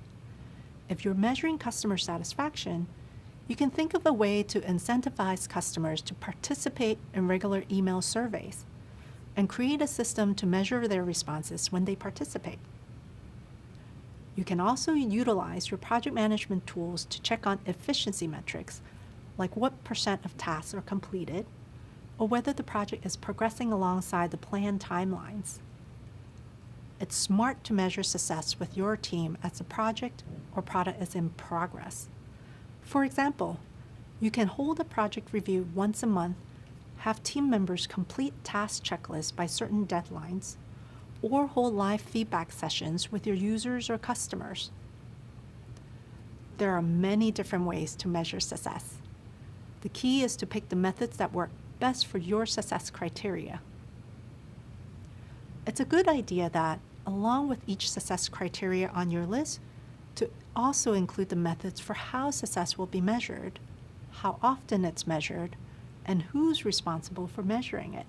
Share your success criteria document with your stakeholders and ask if they agree with how the project's success will be determined. It's also a good idea to have the appropriate stakeholders sign off on the success criteria. This way, everyone will be clear on who is responsible for which tasks, and you'll all thoroughly understand what the path to success entails. Keep this documentation visible throughout the duration of the project and clearly communicate it with your team every step of the way. They're the ones who will be attempting to meet all the different requirements, so don't keep them in the dark about what they're supposed to do or how they're supposed to do it. If done correctly, defining your success criteria should create greater alignment within the team and give everybody better visibility into how to achieve success. Clarity around success metrics also helps teams prioritize which efforts are most impactful to their users. Defining project success is a complex but crucial part of project management. With more and more practice, this process will come more natural to you in the planning stages and throughout your project. We'll continue exploring and talking more about these concepts throughout the course. Nice job! You're almost done with Module 2. I'll see you in a bit to review what we've covered. You're doing great! You've completed this module and have set yourself up for success. Way to go! Defining goals and managing scope and ensuring a successful landing might seem tricky to master at first, but the SMART method and the triple constraint triangle, tools and methods for measuring success criteria, and clearer communication will help you every step of the way. In the next module, we will talk about the roles and responsibilities that come along with each project, so that everyone knows how they contribute to reaching the project's goals. Welcome back. In this module, we'll learn all about stakeholders and their importance to a project. In the last set of videos, you learned the ins and outs of project scope. While exploring how a project can be in scope or out of scope, you learned about setting SMART goals. We also discussed launching a project, getting it started, versus landing a project, whether or not it was successful. And there are a lot more exciting topics to come. In this module, you'll learn more about stakeholders. Remember that stakeholders play a pivotal role. They are people who are interested in and affected by the project's completion and success. You'll see that each person involved has a set role and set responsibilities to help bring the project to a landing. Those roles include project sponsors, customers, team members, and of course, you, the project manager. You'll also find out about things like stakeholder mapping and analysis and RACI charts. These are tools that help clarify roles and responsibilities and prevent confusion on who takes ownership of which tasks. Throughout this module, you'll have plenty of hands-on activities, discussion prompts, and readings to really help you master how to start a project. As we go through each new skill, imagine checking off a to-do list. There's almost nothing more satisfying than crossing off a to-do. Hello, nice to meet you. My name is Holly, and I will be your accessibility instructor for this course. Accessibility should be incorporated into every role at a company, whether a product designer, communicator, developer, or yes, project manager. In my role of Accessibility Education Program Manager at Google, I help ensure all Googlers are educated on accessibility, from building accessible products for the entire world to communicating accessibility with you throughout this course. I'm deaf myself, so I am able to share my experiences as a person with a disability too, and help others understand that having a disability isn't a barrier in itself. It's the world around us that we must strive to make accessible for everyone. Accessibility can be defined a number of different ways. To me, it means actively removing any barriers that might prevent persons with disabilities from being able to access technology, information, or experiences, and leveling the playing field so everyone has an equal chance of enjoying life and being successful. A disability is often defined as a physical or mental condition that substantially limits a major life activity, such as walking, talking, seeing, hearing, or learning. Over 1 billion people in the world have a disability. 1 billion. That's more than the populations of the United States, Canada, France, Italy, Japan, Mexico, and Brazil combined. Disability is diverse and intersectional. Someone can be born with a condition or acquire it later in life. Disability can affect us all in some way, whether directly or indirectly, and at any time, from permanent, like deafness, to temporary, like a broken leg, to situational, like trying to operate a TV remote control in the dark. When you create solutions for persons with disabilities, you are not only serving the critical audience of people with permanent disabilities, you are also unlocking secondary benefits for everyone who may move in and out of disability over time. As you progress through this course, it's also important to keep in mind your fellow classmates. Setting the expectation that you'll be interacting with others that learn and work differently is a key strength of working with accessibility in mind. Asking others what they need from you to learn and communicate, and also sharing what you need if you have a disability yourself, is important to working well together as a team. In project management, you yourself, people on your project team, or people highly invested in your project may have a disability, whether visible or invisible. As a project manager, you are responsible for making sure a group of people can come together to achieve a common goal, using shared tools and systems. In order to be successful, you need to make sure the infrastructure and culture you set up works for everyone. Knowing this is a key element of project management, I'll teach you how to make your work and content accessible. I'll also help you become a better project manager by considering accessibility in your future projects. I'll offer tips and best practices throughout the program, starting with this one. Did you know that many technologies that we all enjoy started out as an accessibility feature? Think about the Google Assistant, which allows you to control your home with your voice, or closed captioning, which makes it possible to watch the TV above a crowded, noisy bar. By considering accessibility, you can impact everyone's lives for the better. I'm excited to share more with you throughout the program while you learn more about project management and prepare for a career in this field. See you later. In this video, I'll take you through the process of choosing the roles and responsibilities of all the people on your project team. In order to decide who does what on a project, we have to consider and outline our needs. Choosing the right people for a team is a big task, and one every project manager should take seriously. After all, these are the people who do the work on the project, so we want to make sure we have the right people lined up. When identifying people resources, we need to carefully consider the project needs and use that info to guide our decision making. First, a project manager will make a list of roles that they'll need on their team to complete each task. In the same way that a project manager is accountable for the overall initiation, planning, execution, and completion of a project, the person in each role is accountable for specific tasks within the project lifecycle. For example, a home construction project team might include roles on their list like an architect, a site manager, and multiple construction workers. Once the tasks are clearly laid out, the project manager decides how many people they'll need on their team. This can vary greatly depending on the project size. For small projects, a team may only need 3 or 4 people to complete the deliverables on time. And for larger projects, a team might include dozens. At Google, we sometimes have hundreds of Googlers working on the same project. Getting the team size right is important for a bunch of reasons. For example, when there's a lot of people on a project, communication sometimes becomes difficult. That makes it more likely for someone to miss important details. But if your team is too small, there might not be enough people to finish all the tasks. Once you know how many people you need on your team, you have to think about who does what. To decide on the right person for each role, a project manager needs to think carefully about skills. Makes sense, right?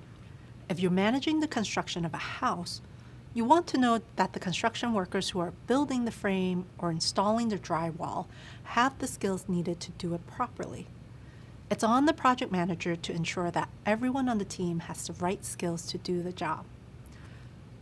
But it's also important to remember that skills can be taught.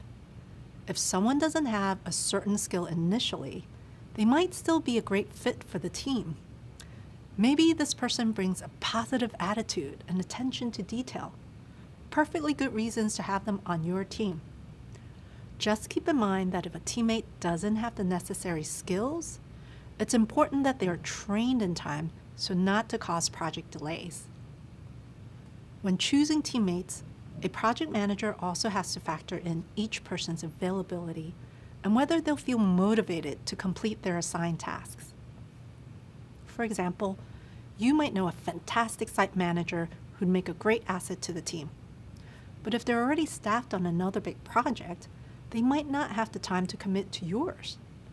Or even if they do have the time, they might not feel like this project will give them the visibility they need for a promotion.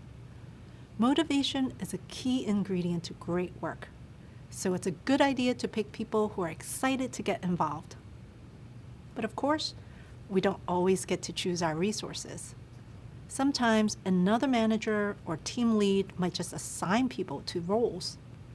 When this happens, it's the project manager's challenge to deliver the best work with what we're given. Let's check in on our project at Office Screen, where we're rolling out a new service. As a project manager, it's up to you to decide who you need on your team.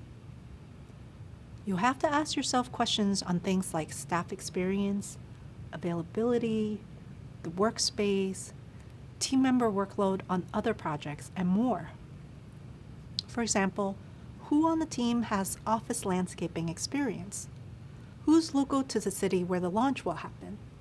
Who can be fully dedicated to this project for the next 8 weeks? There's no exact formula for putting together the right team, which makes it a little tricky.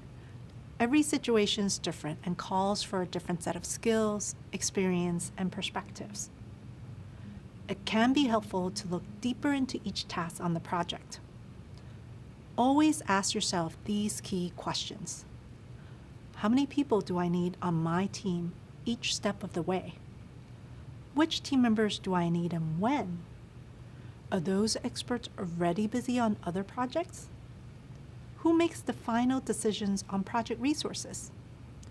So there's a lot to think about when putting together your dream team. Up next, we'll learn more about all the different roles on a project. See you there. As we mentioned in the last video, when you're managing a project to meet certain goals, having the right team around you is a must. Why is it so important? It's because there can be so many moving parts on a project. That means you really need to have confidence and trust that the people around you have the skills and motivation to do the work well. To feel confident in your team, you need to know each person's role from the start.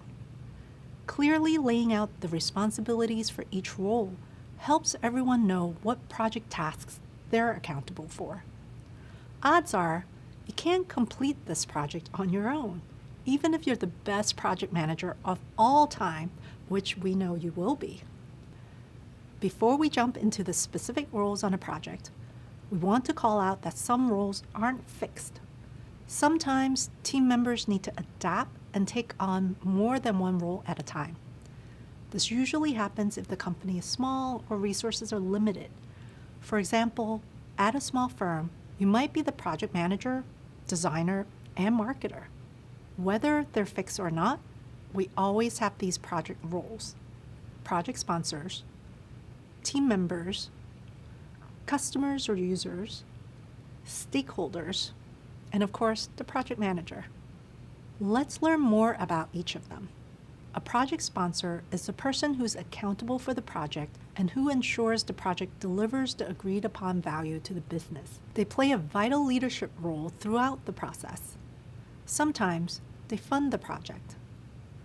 The sponsor will probably communicate directly with managers and key stakeholders. Team members are the heart of the operation. They're the people doing the day-to-day work and making the project happen. The customers are the people who will get some sort of value from a successfully landed project. Since the project aims to deliver something useful to the customers' needs usually define the project's requirements. You can think of them as the buyers of the project. In some situations, we have both customers and users for a project, and we need to differentiate between the two. Simply put, users are the people that ultimately use the product that your project will produce. To make the distinction nice and clear for you, think of it this way. A software company has created a type of software that allows teams to communicate with each other in an instant message application. The software is purchased by Corporation ABC. They are the customer. but the users are everyone within Corporation ABC that will be using the instant message application every day. Stakeholders are anyone involved in the project, those who have a vested interest in the project's success. Primary stakeholders are people who expect to benefit directly from the project's completion, while secondary stakeholders play an intermediary role and are indirectly impacted by the project. Secondary stakeholders may be contractors or members of a partner organization. But both primary and secondary stakeholders help project managers define project goals and outcomes. And finally, we can't forget the project manager, the person who plans, organizes, and oversees the whole project. That's you. Let's now plug these roles into our Office Screen project.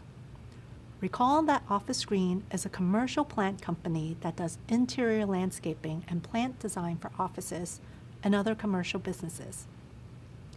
We're launching our new plant service, so if you recall our SMART goal, which must be specific, measurable, attainable, relevant, and time-bound, is to roll out a new service to provide office plants to top clients by the end of the year. There's a lot to do when launching a new service. Plants need to be ordered and delivered every few days. New clients will need to be familiarized with Office Screen and its procedures. And there will be ongoing updates to the website and app. For Office Screen's launch, our project sponsor is the Director of Product.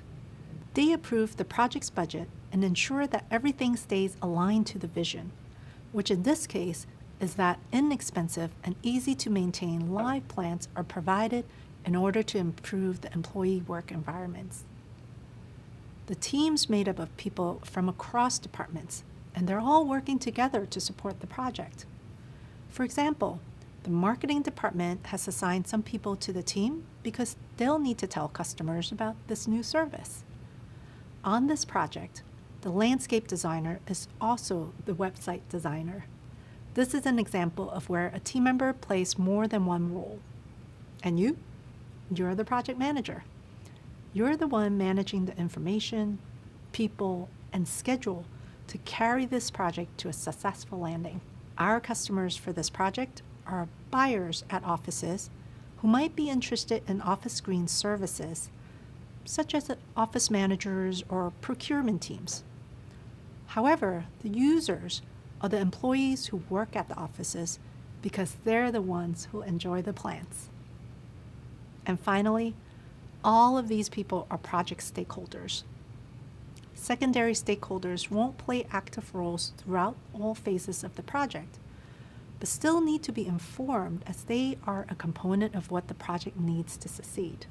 For example, these include Office Screen's investors, who are helping to fund the new service launch, and the Office Screen receptionist, who will answer a lot of customer questions about the new service once it's launched. So, now that we know why it's so important to decide on these roles early on and how these roles work within a project, let's put them into action.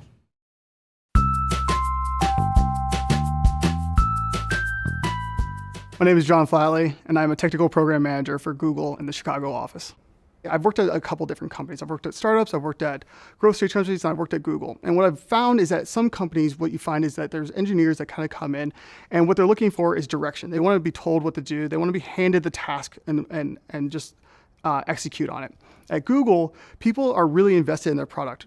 We call Google a bottom-up kind of culture. You know, a lot of companies, you have this directive from the top saying, this is what we're going to do. But at Google, people are so passionate about the industry and what they're working on that the ideas really come up and bubble up from the bottom. What I always tell folks is that the technical and hard skills of program management, you can pick up in a book. You can learn about Agile, you can learn about extreme programming, you can learn about all these things, planning, retrospectives, all these great terms and tools and stuff like that. At the end of the day, that's all they are though. They're just a tool. And you can't use a hammer for a screw. It's the same thing with program management. You can't use the same tools for every project. You have to learn what's going on in a given team, a given project, and a given group of people. And so at the end of the day, really the challenge is understanding the dynamics of the people that you work with. I like to say that the key about program management is people and context. You have to understand the people that you're working with. You have to understand the context. And only then can you apply the skills that you learned. You won't always have the opportunity to pick and choose what people you want to work on a project. And that's okay, because you can just use those tools that you've gained in the past to understand the backgrounds and the style and the personalities of the people that you're working with. The most important part about program management is understand the personalities of the people you work with so that you can tailor your approach to make sure that you're working effectively with them. Think about it this way. You might be working with an introverted person. That person needs different types of attention than an extroverted person. An extroverted person wants to talk about their ideas and their project plans in a meeting. An introverted person, you might want to get their feedback offline or have an async kind of form or opportunity for them to voice their opinion. It's really not going to be cut and dry every time you work on a project. And that's why it's really, really important that you're flexible in your approach. You want to have people that are challenging the choices that we make. But at the end of the day, we all need to agree on a common goal and a common vision so that we can move forward. We don't want distractions, because that's the one thing that can slow things down. At the end of the day, technical problems aren't that hard. People problems are really hard. And making sure that your team is sold and bought in on a vision and the project is super, super important. It's your goal and your job role as a program manager to motivate the team and make sure that everyone's on the same page. We just saw how important stakeholders are to the project and how both primary and secondary stakeholders help project managers define project goals and outcomes. As a quick refresher, primary stakeholders are people who will benefit directly from the project's success, while secondary stakeholders are indirectly impacted by the project's success. Having all these different people involved on a project can get confusing, and that's where stakeholder analysis comes in handy. This is a visual representation of all the stakeholders. It helps you avoid surprises, build necessary partnerships, and ensure you're involving the right people at the right time. When done well, your stakeholder analysis helps you see all the opportunities for success and the potential risks. It illustrates which stakeholders are taking on which responsibilities. And it can help you include the right people in important conversations, which is key to getting the support you need throughout the project. There are 3 key steps to kicking off a stakeholder analysis. First, make a list of all the stakeholders that the project impacts. Then, determine the level of interest and influence for each stakeholder. And finally, assess their ability to participate and find ways to involve them. In the second step, we talk about influence and interest. What do those terms mean here? Influence measures how much power a stakeholder has and how much the stakeholder's actions affect the project outcome.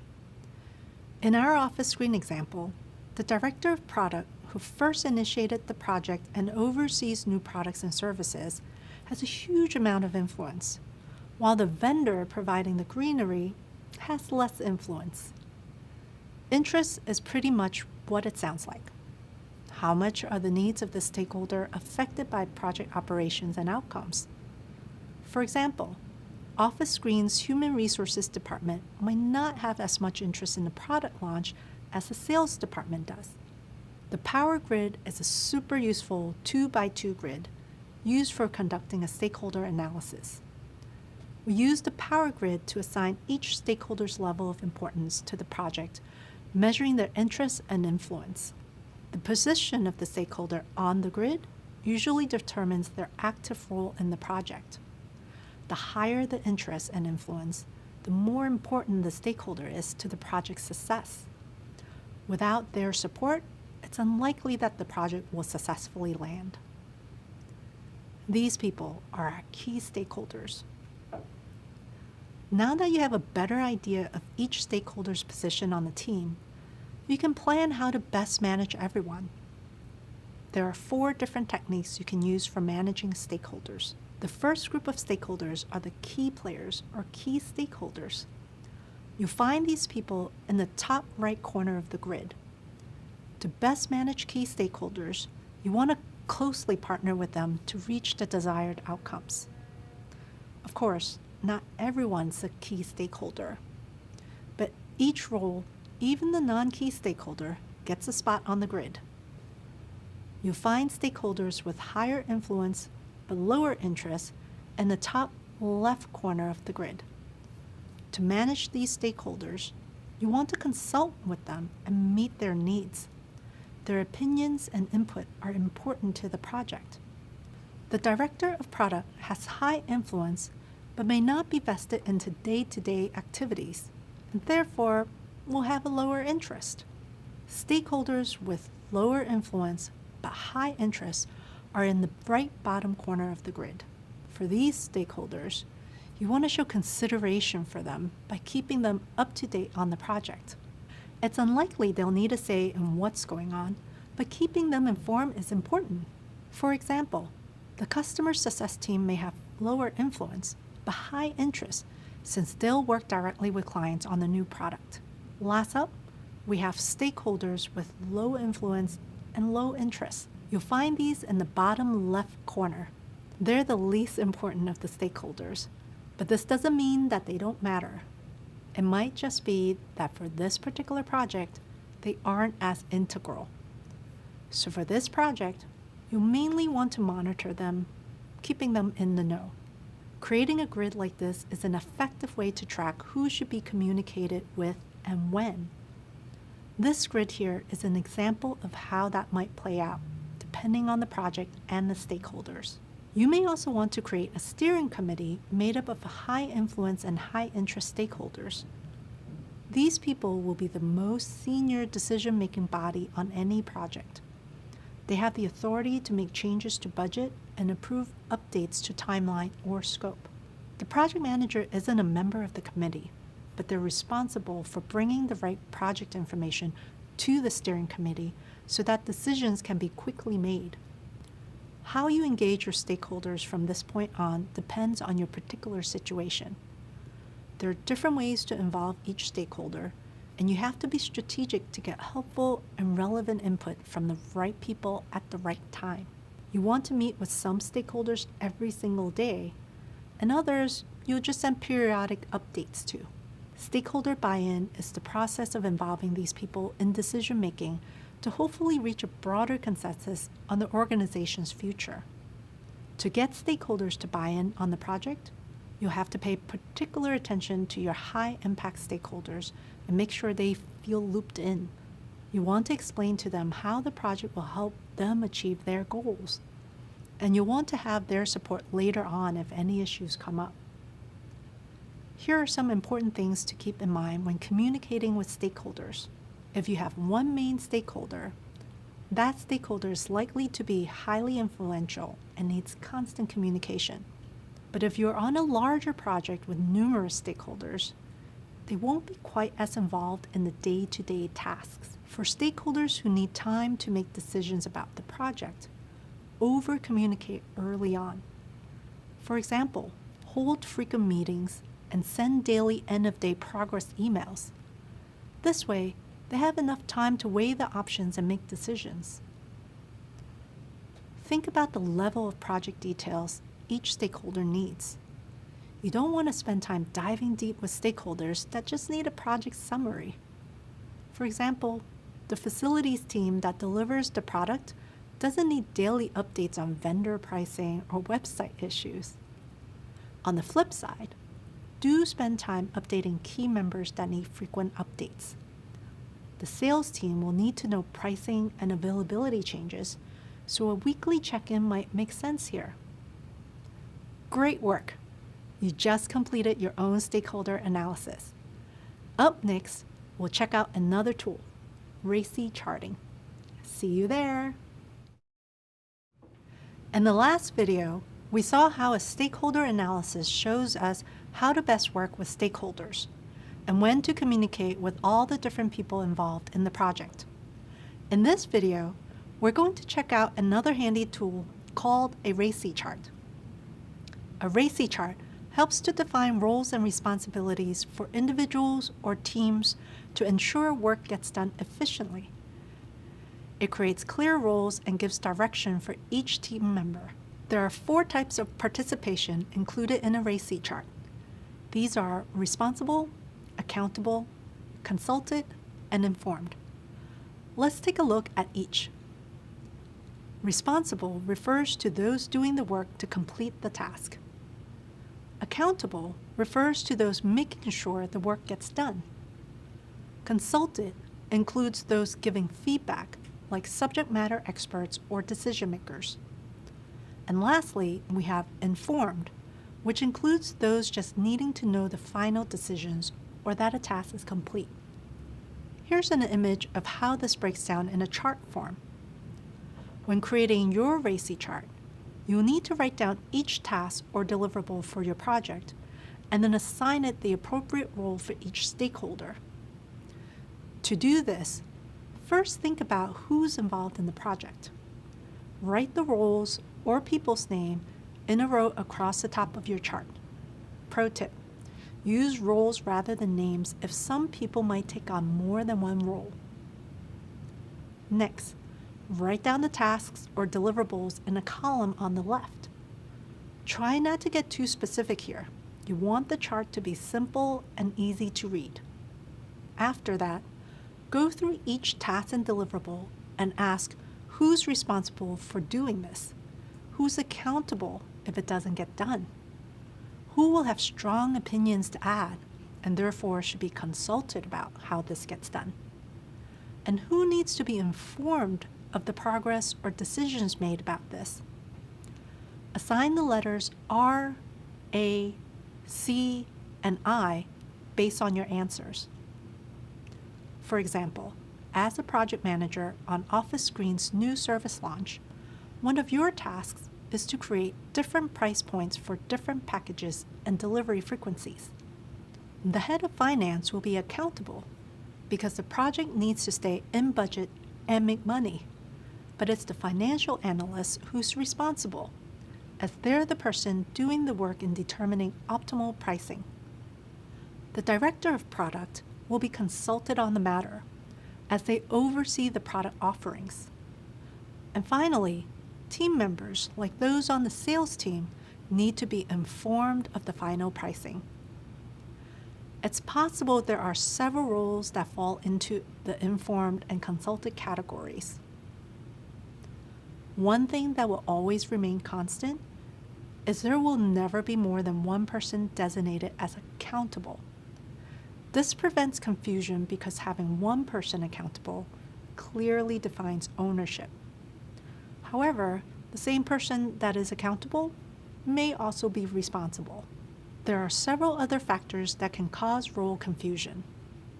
For example, there might be unbalanced workloads, which means some people might be doing more work or less work than others on the team. Or there could be an unclear hierarchy when people aren't sure who to seek help from if a task doesn't get done. Or unclear ownership of decisions, where people aren't sure who makes the final call on a project. Another issue could be overlapping work. This is when teams or individuals feel that they're responsible for the same work. When this happens, things can get confusing fast, and the same goes for excessive communication. While communication is usually a good thing, too much communication can actually make things more complicated. It can cause information overload where people don't know what to pay attention to, and so they miss something important. Wow, there's a lot of things that might cause confusion, but all these issues can be resolved or even prevented with a RACI analysis. Be proactive and do this work up front, and you'll help ensure the success of your project. If something is stumping you or you feel stuck at a certain aspect, there's always someone else who's going through the same thing.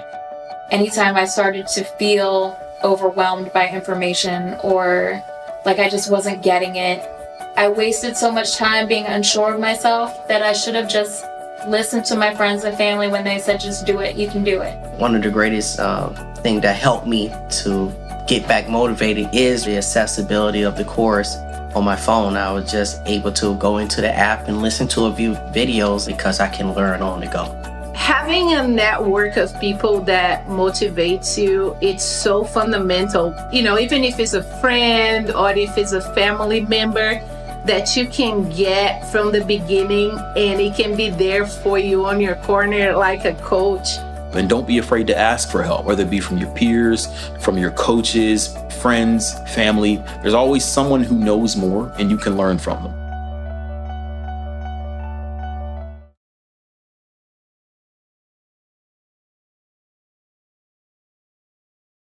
Kudos! You finished another module. That was a fun one. We covered a lot of topics that were likely new to you. So let's recap. In our first video, we checked out each individual role associated with projects. You learned that as a project manager, you'll have to ask yourself key questions to make sure you build a successful team. You have to consider things like team size, necessary skills, availability, and motivation. Then you completed a stakeholder analysis. This helps you understand how you might manage communication with each person on the project. Next came the RACI chart, which defined roles and responsibilities for individuals or teams. This helps people get work done efficiently, and it creates clear lanes and instruction for each team member to operate within. It does this by assigning which roles are responsible, accountable, informed, and consulted. Overall, you learned some really useful concrete tools to help you stay organized throughout the project. You can use these charts as you work with your stakeholders. And if your project is ever evolving, as some are, stakeholder mapping and RACI charting will help you stay on top of the tasks and communicate effectively. In the next module, you'll learn about other useful resources for managing projects and discover how to know which tool to use when. See you soon! Welcome back, and congrats on completing that graded assessment. In the previous module, you learned all about project roles and responsibilities, and we introduced you to some tools that you can use to ensure team accountability, like stakeholder analysis and RACI charts. Coming up, we'll talk about project tools and resources and the value of documentation. By the end of this module, you'll understand the types of resources available to a project manager. You'll be able to document information in a formal project charter, and you'll be able to compare and use various project management tools. Ready to get started? Meet me in the next video. So far, you've learned how to determine project goals and scope, and how to identify the right stakeholders for a project. Now it's time to add another important ingredient: resources. As a project manager, understanding your resource needs is crucial to achieving your goals. So during the initiation phase, it's important to ask yourself, what are the things we still need to acquire in order to complete our project? Project resources usually include budget, people, and materials. You'll use tools to manage all those resources. As you think about the goals and the scope of the project, you figure out the different resources you'll need to meet those goals. It's important to figure out your resources before the project gets rolling. This makes it easy for everyone on your team to get their work done. And that's your job as a project manager. You won't be doing the work directly, but you'll support the people who do. Figuring out resources early on also helps you avoid accidentally understaffing your project, which can seriously slow down team progress and eat away at the overall timeline. Even worse, if you're not careful with your resource planning, you could wind up underestimating the budget, meaning you might not have enough money to purchase necessary materials, hire vendors, or support overtime requests. Planning your resources early is a great way to set your team up for success. Because when your teammates have what they need to do their work on time and on budget, they're better set up to meet the project's goals. Now let's break down some of the resources that project managers typically work with. First, let's talk about budgets. A budget is an estimate of the amount of money a project will cost to complete. Almost all projects have budgets because they need funding for expenses, like buying the right materials or software, hiring vendors to complete jobs, or doing marketing once the project's done. During the initiation phase, you'll talk to the stakeholders and the people working on the project to figure out the tasks needed to get the project done. Here, you might ask questions to help uncover hidden costs. For example, are there any taxes on products that you need to account for? What about extra fees? All this information will help you create a budget, which you can use to source and compare proposals from vendors, figure out upcoming costs, and track all the money moving in and out of your project. You often include the budget in the project charter, and the stakeholders review it for approval. We'll talk more about what goes into creating a project budget and creating a project charter later on. When we talk about resources, we're also talking about the team of people who help execute the tasks of a project. For example, you, as the project manager, are a resource. So is the marketing manager who might create advertisements for this new product. Other resources can include people outside of your company who have unique skills and can do certain tasks that people in your organization can't do personally. Then you have materials. These are items you need to help get the project done. For example, project materials might include the lumber needed to complete a construction project. Okay, so you know that project resources include budget, people, and materials. How do you organize these resources? That's actually a nice transition into our next topic, which is tools. Tools are aids that make it easier for a project manager or team to manage resources and organize work. They help you do things like track tasks, manage budgets, and collaborate with teammates. There are all kinds of tools out there, including productivity tools like Google Docs and work management software like Asana. We'll talk more about these tools later in this program. Tools are essential for tracking progress, so you want to keep them top of mind at all phases of your project. Let's talk about how you might determine your resources during the initiation phase of your project at Office Screen. As a reminder, the Plant Pal service offers customers small, low-maintenance plants like cacti and leafy ferns that they can place on their desks. Customers can order them online or from a print catalog, and Office Screen will ship the plants straight to the customer's work address.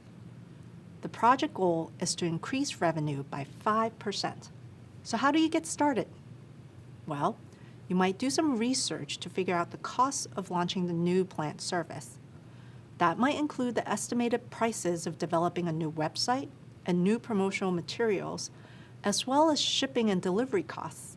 You also might want to budget for specific tools, like a project management software that will help you track progress on this complex project. With that information, you can start to build a realistic budget.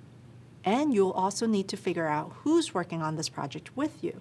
To do this, you might make a list of people and external vendors who will help complete all the project's tasks. For example, the person who manages client communications with customers, or a new plant supplier that can provide you with your product. Great. Hopefully, you're getting more comfortable with the types of resources you'll need not only to get stuff done, but to achieve your project's goals too. In the next video, we'll talk about documentation, another important topic for anyone who manages projects professionally. By now, you've probably noticed that a big part of project management is guiding decision-making. Even if you're not the one making final decisions on major aspects of the project, it's still your job to keep track of every new decision and use those decisions to create a plan. And as you've learned, there are a lot of important decisions to keep track of. That includes everything from identifying project goals and deliverables to choosing the right people to add to a team. It's way too much for any one person to mentally keep track of. It's also important information for everyone on the team to be aware of, not just the project manager. If a decision affects a member of the team's tasks, they'll need to know about it, right? That's why documentation is such an important part of a project manager's role. While your team may work deeply on specific areas of the project, you might be the only person on the team who is aware of and communicating across all the different areas of the project. Clear and consistent documentation can ensure transparency and clear communication. Documentation helps set the stage for the project. It communicates the answers to key questions. For example, What problem are you trying to solve? What are the project goals? What are the scope and deliverables? And who are the project stakeholders? And lastly, what resources does a team need to complete their work? This is all crucial information for anyone who's working on a project, regardless of their role. Documentation also helps preserve decisions made early on in the project and can serve as a reference point for team members who might join later in the project lifecycle. It's your job to ensure that this information is easily accessible through some kind of formal documentation like an email, a presentation, or a digital document. Also, documenting decisions can help you uncover tasks, timelines, or costs you hadn't previously considered. And lastly, this process provides a historical record that can be reviewed at the end of your project. You can apply the lessons you've learned in the future. Okay, let's get into different types of documentation. Up next, we'll look at project proposals and project charters, two types of documents that can set you up for success early on. See you soon. Hello, and welcome back. Earlier, we discussed the value of documentation in effective project management. Now let's talk about two common types of documentation you could use to keep track of details and keep your stakeholders informed. These are the project proposal and the project charter. A project proposal is a form of documentation that comes at the very beginning of the project. This document's purpose is to persuade stakeholders that a project should begin. And typically, a senior organizational leader creates the proposal. So you might not need to worry about creating the proposal, but you will have to keep track of the proposal's progress. The project proposal is a great starting point to help you understand the desired goals and impact. A proposal may be a formal document, a presentation, or even a simple email to get others on board with the idea. Then we have the project charter, a formal document that clearly defines the project and outlines the necessary details to reach its goals. A project charter helps you get organized, set up a framework for what needs to be done, and communicate those details to others. So how do these documents differ? A project proposal is created earlier in the project lifecycle than the project charter. The proposal kicks off the initiation phase by influencing and persuading the company to move forward with the project.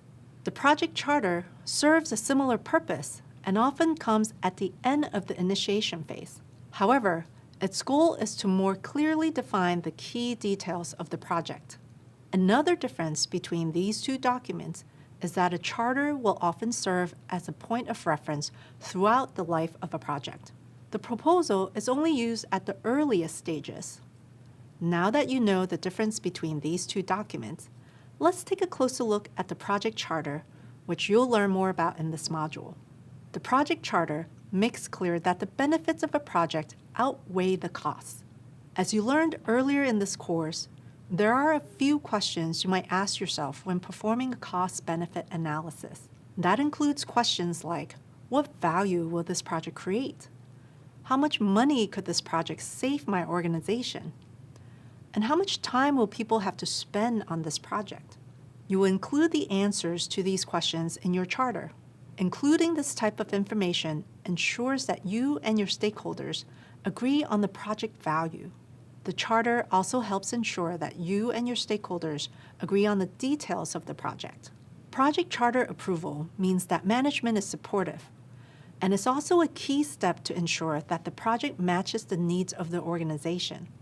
After the stakeholders and project sponsor has reviewed and approved the project charter, you now have the authority to move forward with the project. Project charters can be formatted in a few ways and can contain different information depending on the project and the organization. The information in a charter might also be tailored to its audience or the needs of specific stakeholders.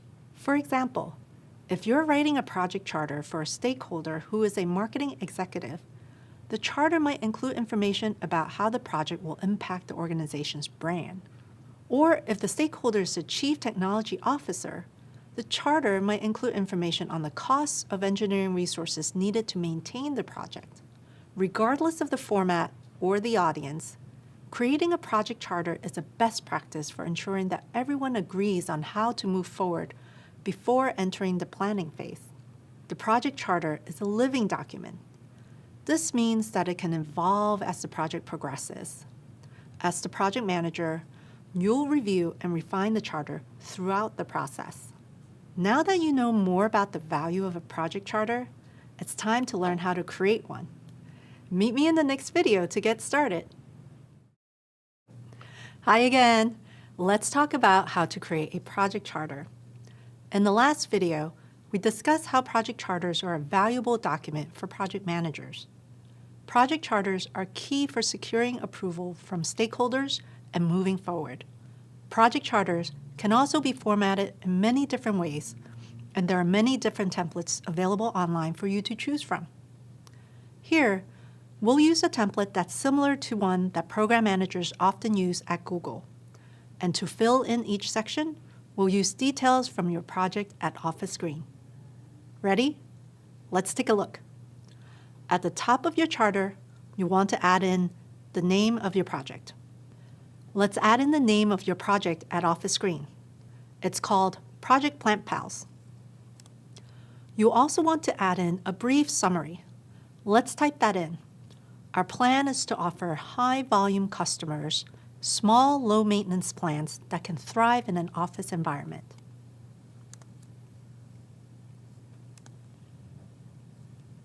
Next up, let's fill in the section labeled Project Goals.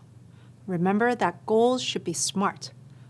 Let's add in the goal for Project Plant Pals, which is to increase revenue by 5% by rolling out a new service that provides office plants to top clients by the end of the year.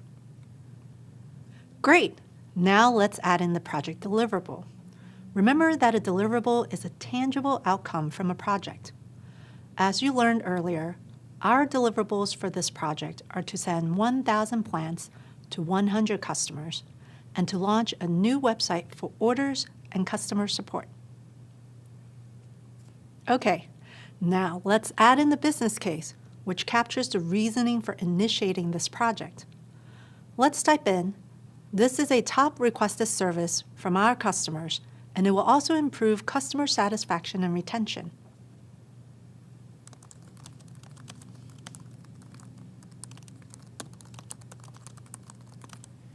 The business case is supported by the cost-benefit analysis, and we'll add that in now. Let's start with the benefits. The benefits, or expected gains of the project, include improving customer satisfaction and an increase in revenue. Now we'll move on to the costs. The costs include the price of the sourcing products, developing a website, and marketing materials. Let's type in $250,000 for the estimated budget. Nice! We've now outlined some of the benefits and costs of this project. Keep in mind that these are simple examples to teach you the basics of filling out a charter. When running a real project, you perform a more detailed analysis to determine the benefits and costs. The key takeaway here is that benefits should always outweigh the costs. Fantastic! Let's keep going. Next, we're going to add in the project scope, as well as what's considered out of scope for this project. Remember, scope is an agreed upon understanding of what is included or excluded from a project. An item that is in scope includes creating a service to deliver small plants to last year's top clients. An item that is out of scope and therefore not available to customers includes plant care after they're delivered. Amazing! Hopefully you can see how stating what's in scope and what's out of scope helps everyone working on the project understand where they should focus their efforts. Great! Now let's add in your project team. Let's see here. The project sponsor is Office Green's Director of Product. So let's add that in.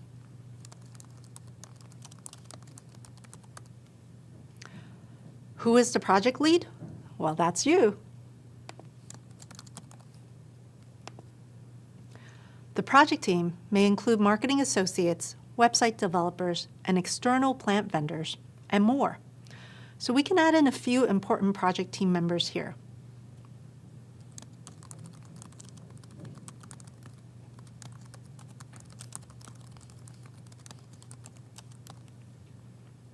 Awesome.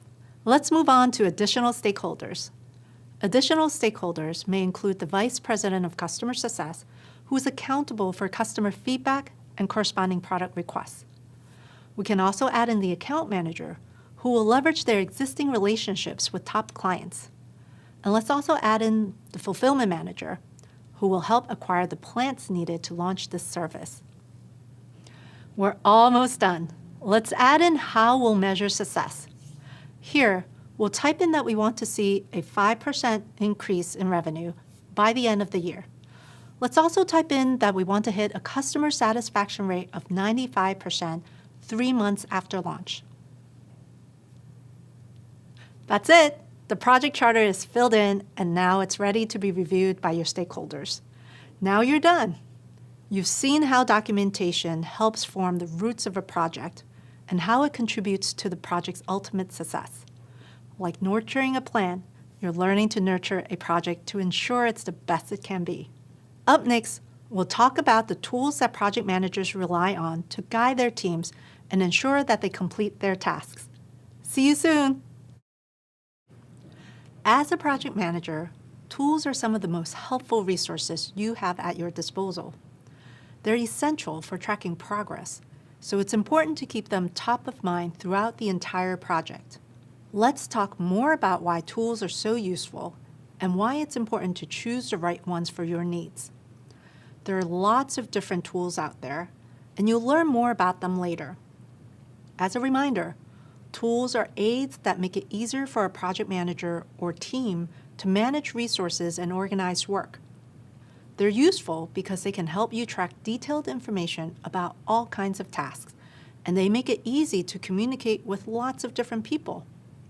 And remember, effective communication and tracking are huge parts of a project manager's day-to-day responsibilities. Just think about how much tougher your job would be without help from collaboration tools like email or digital documents created in Google Docs or Microsoft Word. Let's imagine this in the context of our project at Office Green. As lead project manager, you have tons of information about the company's plan to provide office-friendly plans to top clients. But what would happen if you wrote every project detail on a whiteboard instead of a shared online document? Well, every member of your team would have to stop by your desk to get the latest information. And that's definitely not the most efficient use of anyone's time. But if you store this information in easily accessible online documents, you save everyone on the team time, energy, and a major headache. Today's tools have made it so much easier to share information with teammates. Even better, with project management tools, information sharing goes both ways. That means team members can also easily update you on their progress without the need for extra meetings or phone calls. How great is that? When you choose the right tool for a project, you make it easy for teammates to let you know if a task is on schedule or if it's delayed, which lets you quickly see how any changes might affect the rest of the project.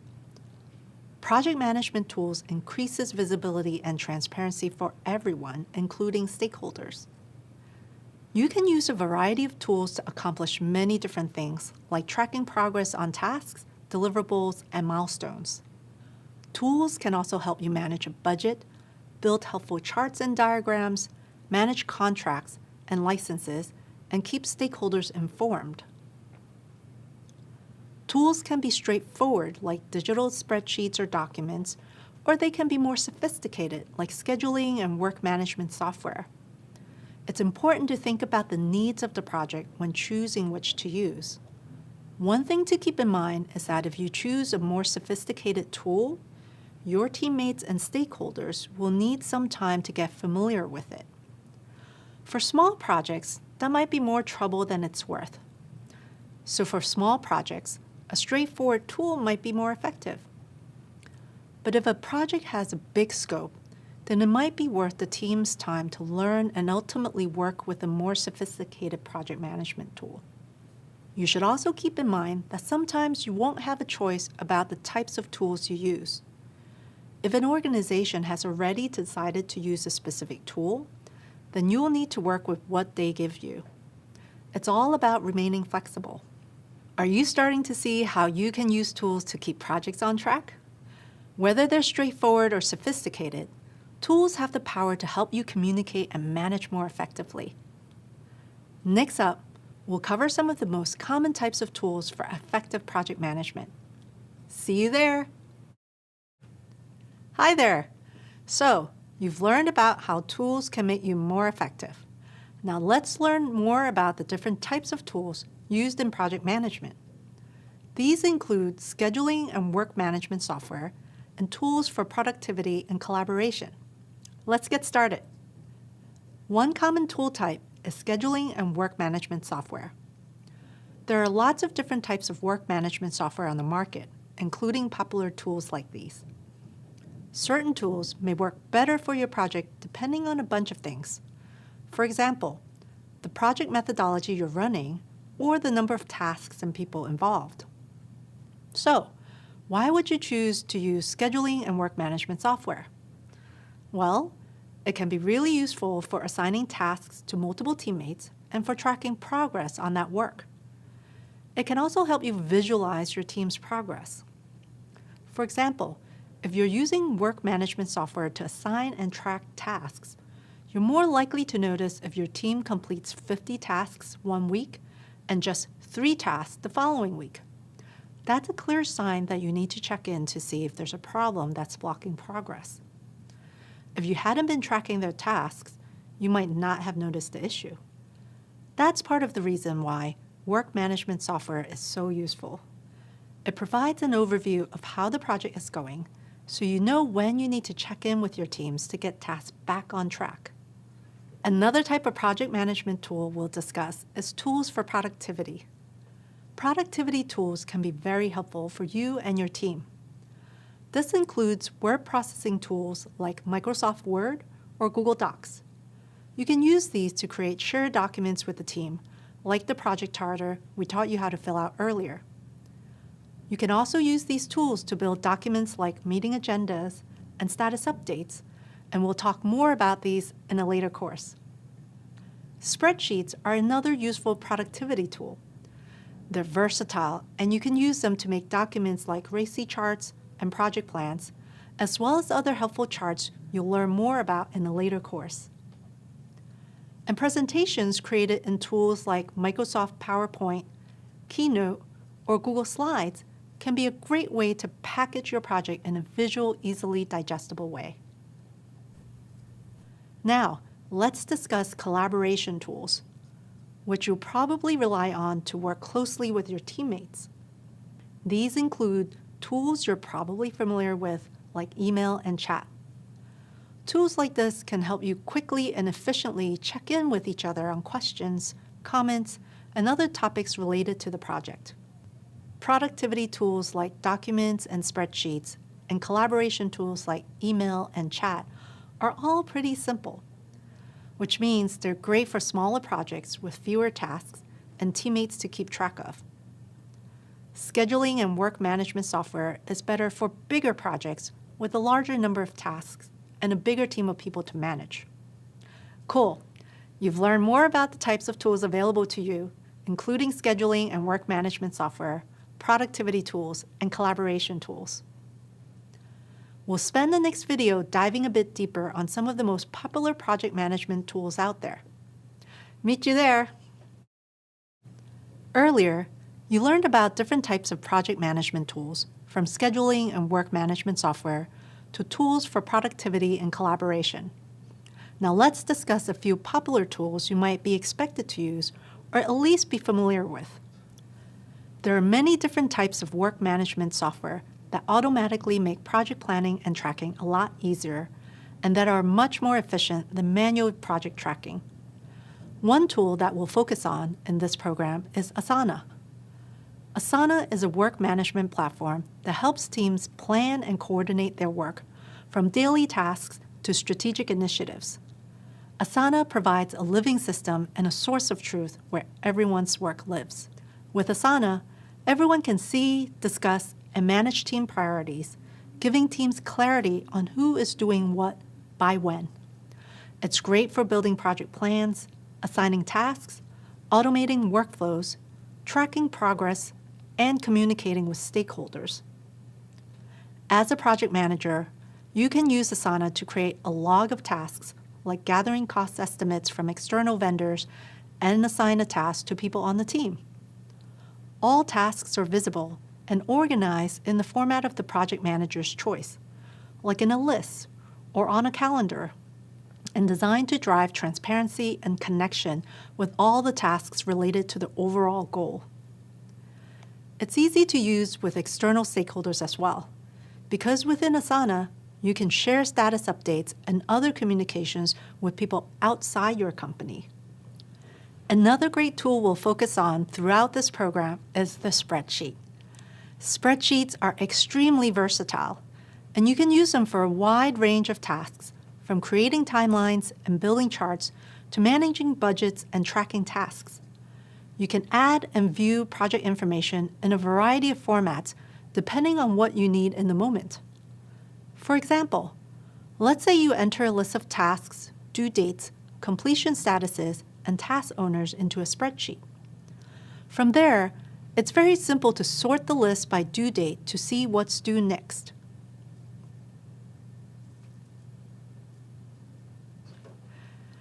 You can then filter the list of tasks by task owner so that you'll only see the things you're responsible for.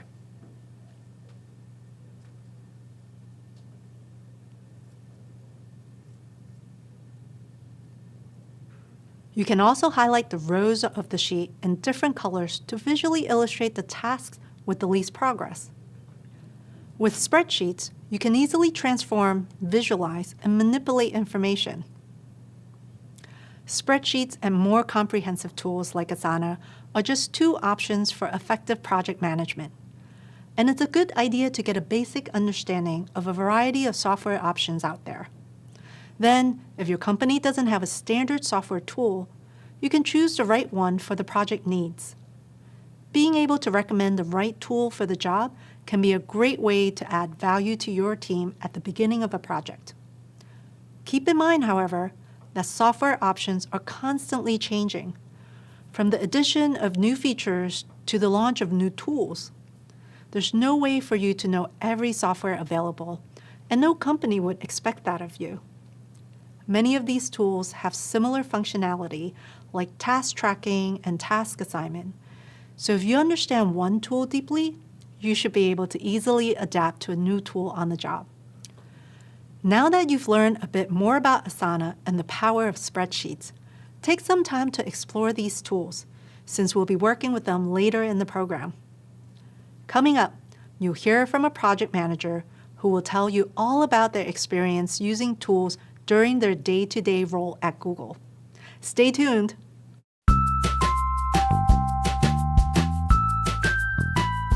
Hi, I'm Amar. I'm a senior engineering program manager at Google Shopping. And on a day-to-day basis, I drive programs which spans across multiple products at Google. As a project manager, tools are our best friends. Tools and the tools which will help us drive the execution, those are really should be near and dear to us. And those are near and dear to me. What I look at is what tools which help me create the body of work. There are like a lot of open source tools as well as free tools like Google Spreadsheets are there, Google Docs is there. So many of these tools are out there. And there are some other supporting tools also like Jira and all. These will help you create the body of work. This will help you define that what needs to be delivered and when. This will help you create the timeline. Like there are timeline tools like Gantt chart, Gantt tools that you will find out. And then there are tools which will help you drive the visibility across the board and drive the dependent ecosystem. We want to make sure when we are starting at the project, we look at the available tool set so that we are not defragging the system that much. We are not really kind of adding too many complexities or new tools in the ecosystems. We want to make sure that, okay, what are the current tools which are out there? Have a look at those tool set. Find out, are those supported? Find out what's the current adoption rate and look at what are the gaps. If there are gaps, go for new tools, propose new tools to improve productivity. But if there's existing tool set which our team is following, which your team is following, try to learn those tools, because those are the tools which will get quick adoption, and those will be an amazing tool set to have with you. Nice work! Getting through all this material is a huge accomplishment. Take a moment to consider how much you've learned so far about the ins and outs of successfully kicking off a project. You dug deeper on initiation, the first phase of the project lifecycle, and how important it is to determine your project scope, including what's in scope and what's not. You also learned about project goals and deliverables, and you learned how to measure project success by creating success criteria early on. Then you learned to define project roles and responsibilities. Choosing the right people for a project team is a big decision, and one you'll always want to consider carefully. You now know how to create a stakeholder analysis that tells you how and when to communicate with different stakeholders. And you learn how to create and track team accountability using a RACI chart. You also studied the final steps of the initiation phase: identifying resources, creating documentation, and selecting tools. You learned about the resources that project managers rely on to achieve the goals of a project, from budgets to people to the materials needed to complete a deliverable. You also learned the value of documenting your work using a project charter, which is a key step to getting approval to start your project. Lastly, you learned about the many types of tools that can help you be a more efficient project manager, from straightforward tools like email to sophisticated tools like Asana. Completing this course is no small feat, and you've put in hours of work. Give yourself a pat on the back. You've earned it. In the next course, you'll jump right into the next phase of the project lifecycle, and my colleague, Rowena, will be your guide.